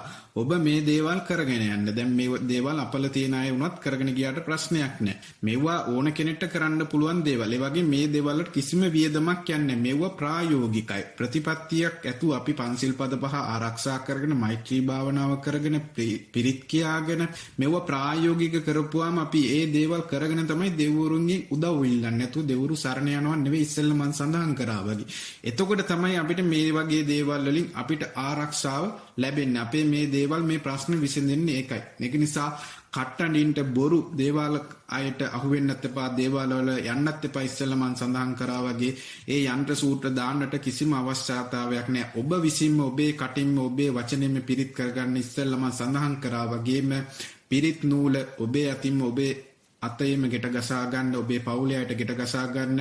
ඒ වගේම ඔබ පිරිත් කරන ඔබේ පෑන් උදේ හවස ඔබම පිරිත් බොන් ඒ පෑන් පානය කරන්න. ඉතින් මේ කාරණාව ගැන මට සඳහන් කිරීමට අවශ්‍යයි. ගොඩක් අය අහන ප්‍රශ්නයක් තමයි මේ ප්‍රතිපත්තිය නැත්නම් මේ පිළියම් 4 කරගෙන යද්දි මස් මාළු කන්න හොඳ නැද්ද කියලා අහනවා අපේ. ඉතින් මේ ප්‍රශ්නෙට මට උත්තර දීමට අවශ්‍යයි. මේ මස් මාළු කන එක මේ ප්‍රතිපත්ති වලට, මේ බුදුදහමේ දේවල් වලට මේ කිසිම දෙයකට බලපාන්නේ නැහැ. ඒක මම ඉදිරියේදී ඔබට මේ නිර්මාංශ ප්‍රශ්නය ගැන බුදුදහම ඇසුරින්ම මම ඉදිරියට ඔබට වෙනම වීඩියෝ එකකින් උත්තර ලබා දෙන්නම්. එතකොට මේ මස් මාළු කනේව ඔබ මස් මාළු කන කෙනෙක් නම් ඔබ මස් මාළු ආහාරයට ගන්න. ඔබ කන් නැති අකමැති කෙනෙක් නම් ඔබ ආහාරයට නොගෙන ඉන්න. ඉතින් මේ පමණයි මට මේකට උත්තර දෙන්නට පුළුවන්. ඒ අනුව ක්‍රියාත්මක කරන්න. හැබැයි මේ පිළිවෙලට මස් මාළු කන එකවත් නොකන එකවත් කිසිම බාධාවක් නොවේ. ඒක ඔබ මතක තබා ගන්න. ඒ වගේම තමයි මේ වැඩපිළිවෙල කරගෙන යද්දී, මේ පිළියම් 4 කරගෙන යද්දී, ප්‍රතිපත්ති වශයෙන් කරගෙන යද්දී මේ දේවල් හැමදාම කරගෙන යද්දී විශේෂයෙන් කිලි වගේ දේවල් බලපානවාද කියලා අපෙන් අහනවා. කිසිසේත්ම නැහැ. කිලි වගේ දේවල් උදාහරණයක් විදිහට ගැහණු අය කෙනෙක් නම් මේ දේවල් කරගෙන යන්නේ ගැහණු අය කිලි වෙච්ච දවසට මේක බලපානවාද කියලා මෙව කරන්න සුදුසුද කියලා අහනවා. එහෙම දෙයක් නැහැ. ඕන කෙනෙක්ට මේක කිලි වුණත් එකයි නැතත් එකයි මේ දේවල් කරන්නට පුළුවන්. මේ පිළියම් 4ම කරන්නට පුළුවන්. ඒක නිසා බය නැතුව කිලි වෙච්ච දවසටත් මේ දේවල් කරන්න. ඒක නිසා කිසිම බයක් ඇති කරගන්නට එපා. මේ දේවල් අනිවාර්යයෙන්ම කරන්නට අවශ්‍යයි. ඊළඟට මට සඳහන් කිරීමට අවශ්‍යයි ඔබට මම සූනියන් දෙවියන්ට පහන තියන්නට කියලා කිව්වා. අනිවාර්යයෙන්ම සූනියන් දෙවියන්ගේ පින්තූරයක්, ඒ වගේම නැත්නම් රාමු කරපු පින්තූරයක් නැත්නම් පිළිමයක් අරගෙන මේ දේවල් වල යෙදෙන්නට ඕනේ. පහන තියන්නට අවශ්‍යයි. ඒ වගේම තමයි මේ දේවල් කරලා ගිහිල්ලා ඔබට අනිවාර්යෙන් මේ දේවල් වල ප්‍රතිඵල ලැබුණාට පස්සේ ඔබ කළ යුතු දෙයක් තියෙනවා. ඔබට අවශ්‍ය නම් මේ දේවල් දිගටම කරගෙන යන්නට පුළුවන්. ඒ කියන්නේ මේ සූනියන් දෙවියන්ට පහන තියෙන එක පමණක් අවශ්‍ය නම් ඔබට දිගටම කරගෙන යන්නට පුළුවන්. ඔබට මේ දේවල්ෙන් ප්‍රතිඵල ලැබිලා ඔබ බාරෙන් නිදහස් වුණාට පස්සේ සූනියන් දෙවියන්ට කියලා අද ඉඳන් මම පහන තියන්නේ, මම මේ දේවල් වලින් අයින් වෙන මේ පහන ඔබ වහන්සේට පහන තියෙන එකෙන් ඔබ වහන්සේට බොහොම පින් මට උපකාර කරාට කියලා ඒ පහන පමණක් අයින් කරන්නට පුළුවන්. බුදු පහන සහ පිරිත් කීම, ඒ වගේම මෛත්‍රී භාවනාව කියන දෙක, පළවෙනි පිළියම් දෙක ඔබට ජීවිත කාලයෙම කිරීමේ හැකියාව තියෙනවා. මෙන්න මේ අවවාදය මට දී යුතුයි ඔබට. මොකද මේ ක්‍රියාත්මක කරන්න පුළුවන් හැකියාව තියෙනවා. මේකෙන් ඔබට කුසල් දහම් ලැබෙනවා. ඔබේ සංසාර ගමන සුවපත් වෙනවා. ඔබට ඒ වගේම ආධ්‍යාත්මික ශක්තියන් ලැබෙනවා. ඔබට හොඳ මානසික සහනයක් ලැබෙනවා. ඔබගේ භාවනාවල් දියුණු කිරීමේ හැකියාව ලැබෙනවා. මේවා මම ඔබට කලින් සඳහන් කරලා තියෙනවා. ඒකම කියලා දීලා තියෙනවා. ඒක නිසා මේ කාරණාව ගැන ඔබ අවබෝධයටපත් වෙන්න. ඒ වගේම තමයි ඔබට මේ දේවල් වල යෙදෙන්න ඔබට කිසිම වියදමක් යන්නේ නැහැ. ඔබට බොරු කට්ටඩීන්ට, බොරු දේවාලකාරයින්ට අහු වෙලා ඔබට විශාල වියදමක් යන්නට පුළුවන්. ඒකේ ප්‍රතිඵල ලැබුණත් නැතත් දේවාලයට කට්ටඩීන්ට ඔබට ගෙවන්නට සිද්ධ වෙනවාම තමයි එහි ප්‍රතිඵල ලැබුණත් නැතත්. මෙම වැඩපිළිවෙලේ ඔබට එසේ සිදුවන්නේ නැහැ. ඔබට ප්‍රතිඵල ලැබුණොත් පමණයි ඔබ ඔබගේ භාරය ඔප්පු කළ යුත්තේ. ඔබට ප්‍රතිඵල ලැබුණ නැත්නම් ඔබ කිසිම දෙයක් කළ යුතු නැහැ. ඔබ බාර වෙන දේ ඔප්පු කරන්නට අවශ්‍යතාවයක් නැහැ. ඉතින් මේ කාරණාව ගැන ඔබ සැලකිලිමත් වන්න, අවබෝධයටපත් වෙන්න. වගේම මට ඔබට සඳහන් කරන්නට ඕනේ, දැන් අපේ මේ channel එක ඔස්සේ, අපගේ ආධ්‍යාත්මික භික්ෂුන් channel එක ඔස්සේ අපි ඔබට සියලු දෙනාට කියලා දෙන්නේ මේ සමත භාවනාවල් දියුණු කරගන්න ආකාරය. එතකොට සමත භාවනාවල් දියුණු කරගත්ත කෙනෙක්ට, තෙවෙනි ඇස දියුණු කරගත්ත කෙනෙක්ට, ඒ ආධ්‍යාත්මික හැකියාව ලබාගත්ත කෙනෙක්ට, අපි කියන විදියට අපි කියන දේවල් අනුගමනය කරමින් ඒ විදියට පිළිපදිමින් ගියපු කෙනෙක්ට මේ දේවල් කිසිම ප්‍රශ්නයක් නෙවෙයි. මේ විදියටම වත් පිළිවෙත් කිරීම, මේ පිළියම් 4 මේ දෙමින් ඕනම මොහොතක අමනුෂ්‍යයන්ගේ සරලවම අයින් කරලා දැමීමේ හැකියාවක් තියෙනවා. ඒ තරම් භාවනාමය බලයක් තියෙනවා. ඔය යන්ත්‍ර මන්ත්‍ර ගුරුකම් වලට එහා ගියපු චිත්ත ශක්තියක් අපි තුලම තියෙන චිත්ත ශක්තිය තමයි අපි දියුණු කරන්නේ. ඉතින් චිත්ත ශක්තියට ඔය යන්ත්‍ර මන්ත්‍ර ඔක්කොම යටයි. ලංකාවම එක්කහුව වෙලා ලෝකෙම එක්කහුව වෙලා ගුරුකම් කරත් ඔබට ඊට වඩා ඔබේ චිත්ත ශක්තිය ප්‍රබල. ඒක නිසා ඒ වගේ දේවල් වදින්නේ නෑ. ඒකත් ඔබ මතක තියාගන්නට ඕනේ. ඒ වගේ මේ දේවල් කරගෙන යද්දී ඔබට අර ඉස්සෙල්ලා මම ඔබගේ ප්‍රශ්න ගැන කියද්දී මතක් කරා සමහරු කියනෝනේ කොඩ වින කරනවා අනවින කරනවා දේවල් වලින් නිතර කරනවා කියලා. ඉතින් අපි කියලා දෙන මේ පිළියම් හතරෙත් ඒ වගේම අපි කියලා දෙන භාවනාවල යෙදිලා ඉද්දී මේ දේවල් වලින් කරන අයට මේව ආපස්සට කැපිලා යනවා. නැත්නම් අපි කියන රිටර්න් එකක් හම්බ වෙනවා කියලා. ස්වභාවිකව මේ අයට මේ දේවල් වලින් ආපසු කැපී යාම නැත්නම් රිටර්න් එක කියන දේ ලැබෙනවා. ඉතින් මේ කාරණාව ගැනත් ඔබ අවබෝධයට පත් වෙන්න. ඒ වගේම මට ඔබට තවත් අවවාදයක් දීමට අවශ්‍යයි. දැන් ගොඩක් අය හිතාගෙන ඉන්නවා මේ හැම දෙයක්ම කරන්න පටන් ගත්තාම ලෙඩ වෙච්ච ගමන්ම අපි මොකද්ද කර යුත්තේ? ඇඟට ශරීරයට ලෙඩක් පැමිණිච්ච ගමන්ම අපි කළ යුත්තේ මුලින්ම වෛද්‍යවරයෙක් ගාවට යන්න. නැත්තම් මේ මිනිස්සු පුරුදු වෙලා තියෙන දේවාල වල යන්න එක්ක හඳහන බලන්නට යන්නේ. එහෙම කරන්නට යන්න එපා. ඔබ මේ ප්‍රතිපත්ති අනුගමනය කරන කෙනෙක් නම් ඔබ මුලින්ම යා යුත්තේ වෛද්‍යවරයා ගාවට. වෛද්‍යවරයා ගාවට ගිහිල්ලා එතුමා කියන විදියට බෙහෙත් කරන්නට. ශරීරයට අවශ්‍ය විදියට නැත්තම් සිංහල බෙහෙත් හරි ඉංග්‍රීසි බෙහෙත් හරි ඔබ ඒ දේවල් වල යෙදෙන්න. ඔබ ඒ තරම් මිත්‍යා දෘෂ්ටික ගණයට අන්තවාදයකට පැමිණෙන්නට එපා. මෙන්න මේ මට අවවාදෙ දී යුතුමයි. මොකද ගොඩක් අය හිතාගෙන ඉන්නවා මේ දේවල් කරගෙන යද්දි හැමදේම කරන්නේ අමනුෂ්‍යය කියලා. නෑ. අමනුෂ්‍ය කියලා කියන්නේ මේ ලෝකෙම ජීවත් වෙන නොපෙනෙන සත්ව කොට්ටාසයක්. ඉතින් මේක ගෝචර වෙන්නේ නෑ. එතකොට ඔය භෞතිකවාදීන්ට ඒ වගේම ගොඩක් ડોක්ටර්ස්ලාට හැම ડોක්ටර් කෙනෙක්ටම නෙවෙයි මේ විෂයන් තේරුම් අරගෙන ඉන්න ડોක්ටර්ස්ලාත් ඉන්නවා නැති වෛද්‍යවරුත් ඉන්නවා. මේක හැම අමනුෂ්‍යයෙන්ම කරනවා කියලා තැනටම එන්නත් එපා. මොකද අන්තවාදී වෙන්නට එපා. අමනුෂ්‍යයෙන්ම මේ දේවල් කරනවා කියන තැනට පැමිණෙන්නට එපා කිසිසේත්ම. මොකද මේ දේවල් අපිට සමහරක් වෙලාවට පිළියම් කරගෙන යද්දි සමහරක් ලෙඩ රෝග තියෙන හොඳ වෙන්නේ නැති දේවල්. ඔබ අහලා ඇති බුදුරජාණන් වහන්සේට පව විපාක දීපු කර්ම 9ක් තියෙනවා. ඒකෙන් එකයි මේ ලෞතුරා බුදු වෙච්ච අන්තිම ආත්ම භාවයේ ඉන්න ආයේ ඉපදීමක් නැති අපගේ ශාස්ත්‍රුන් වහන්සේට පවත් කර්ම 9ක් විපාක දුන්නා. ඒකෙන් එකක් තමයි හිස රදේ. ඒ වගේම කොන් දෙකක්. මොකද මේ කර්ම විපාක.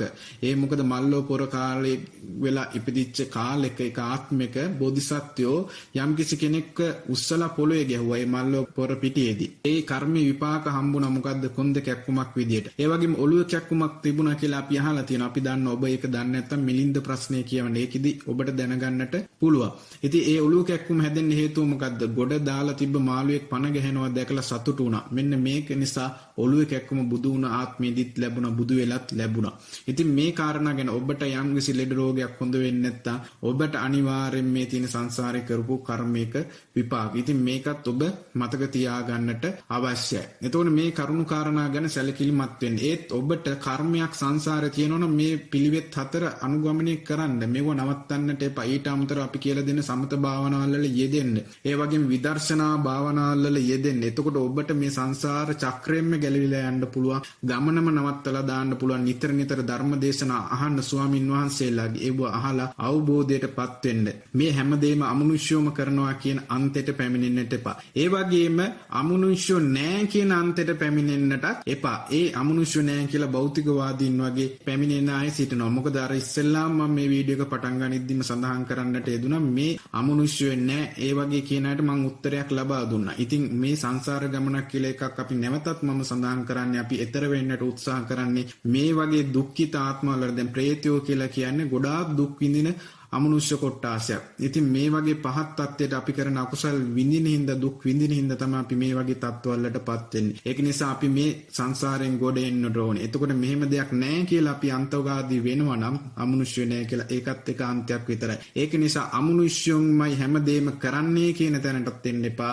අමනුෂ්‍ය නැහැ කියන තැනටත් එන්න එපා. ඔබ මධ්‍යස්ත වෙන්න. මධ්‍යස්ත වෙලා මේ පිළියම් 4 යෙදෙන්න. මේ දේවල් වල යෙදෙන්න. ඒ වගේම සමත විදර්ශනා කියන භාවනාවල යෙදෙන්න, ධාර්මික වෙන්න, ඒ වගේම ධර්මීය ශ්‍රවණය කරන්න. ඒක තුලින් ඔබට සෑම දෙයක්ම උත්තර ලැබෙනවා. ඔබගේ ජීවිතය යහපත් වෙනවා. ඔබගේ සෑම ප්‍රශ්නයක්ම විසඳෙනවා. ඔබට අනිවාර්යයෙන්ම අපිට 100% ප්‍රත්‍යක්ෂ වශයෙන් කියන්න පුළුවන් මානසික සහනය කියන එක ලැබෙනවම තමයි. ඉතින් මේ කාරණේ ගැන ඔබ අනිවාර්යෙන් අවබෝධයට පත්විය යුතුමයි. ඒකයි අපි මතක් කරන්නට යෙදුනේ. මට මතක් කරන්නට අවශ්‍යයි අමනුෂ්‍යයන්ටම මුල් තැන දෙන්නට යන්න එපා. හැමදේම අමනුෂ්‍යෝ කරනවා කියන තැන නැවතත් මම කියනවා මුල් තැන දෙන්නට යන්න එපා. මොකද මේ විෂය ගැන කතා කරද්දී ඔබ අමනුෂ්‍යන්ට කිසිසේත්ම බය වෙන්නට යන්න එපා. අපි මේ විදිහට පංචශීලයේ ආරක්ෂා කරගෙන ඒ වගේම පිරිත් සජ්ජායනා කරගෙන ඒ වගේම මේ විදිහට ප්‍රතිපත්ති කරගෝ මං කිව්ව පිළියම් හතර කරගෙන සමත විපස්සනා විදර්ශනාවල් කරගෙන ධර්ම ශ්‍රවණය කරගෙන ඉද්දි ඒ ආයත අපි ළඟට කිට්ටු වෙන්නවත් බෑ. අපිට හානි කරන්නවත් බෑ. අපිට කරදර කරන්නටත් බෑ. ඒ වගේම දේවාල වලින් අපිට කොච්චර කොඩි වෙන කරත් කොච්චර ලංකාවෙම එක්කවල කොඩි වෙන කරත් අපිට වදින්නේ ඒක රිටර්න් යනවාම තමයි ඉස්සෙල්ලා මම සඳහන් කරා වගේ. ඉතින් මේ කාරණා ගැන ඔබ සඳහන් කරන්නට ඕනේ මට මේ දේවල් ගැන අන්තිමේට මේ දේවල් සඳහන් කිරීමේ අවශ්‍යතාවයක් තිබුණා. ඒකයි මම මතක් කරන්නට යෙදුනේ. ඉතින් මේ කාරණා ගැන හොඳට අවබෝධයක් ලබාගෙන ඊළඟට අන්තිම වශයෙන් මම කියන්නට කැමති මේ දේවල් ඔබගේ ගෙදර ඉඳන්ම කරන්න කොහේවත් යාමට අවශ්‍ය නැහැ. හැම දවසකම කරන්න මේ දෙපිලියම් හතරෙම යෙදෙන්න කිසිසේත් බය වෙන්නට එපා. මේ හැම දෙයක්ම අපි කරන්නේ ඔබගේ ප්‍රශ්න ඔබ තුලින්ම ප්‍රායෝගික විසඳ ගන්න පුළුවන්. ඒකයි අපි මේ දේවල් කියන්නට යෙදුනේ. ඒක නිසා මේ කරුණු කාරණා ගැන සැලකිලිමත් වන්න ඔබ ඉතාමත් හොඳටම සැලකිලිමත් වෙලා මේ පිළියම් වල යෙදිය යුතුමයි. ඒක නිසා මම මේ අමනුෂ්‍ය ප්‍රශ්නයට ඔබට ਸਰව සම්පූර්ණ විසඳුමක් දුන්නා කියලා හිතනවා. ඔබ මේ පිළියම් වල යෙදෙන්න ප්‍රායෝගික වේදේදී ඒ වෙලාවෙ ඉඳන්ම ඔබට සැනසීම ලැබෙන්නට පටන් ගන්නවා. මේ කාරණා ගැන මතක තබා ගනිමින් අදට මම මෙම අමනුෂ්‍ය සම්බන්ධ වීඩියෝ අවසන් කරනවා. මේවැනි ප්‍රශ්න තිබෙනවා නම් මේවැනි ප්‍රශ්න වලින් විසඳෙන්නට මේ ප්‍රශ්න निराකරණය වේවා කියලා තුනුරුවන් ආරක්ෂාව ලැබේවා කියලා ප්‍රාර්ථනා කරනවා. ඔබ සියලු දෙනාටම තෙරුවන් සරණයි.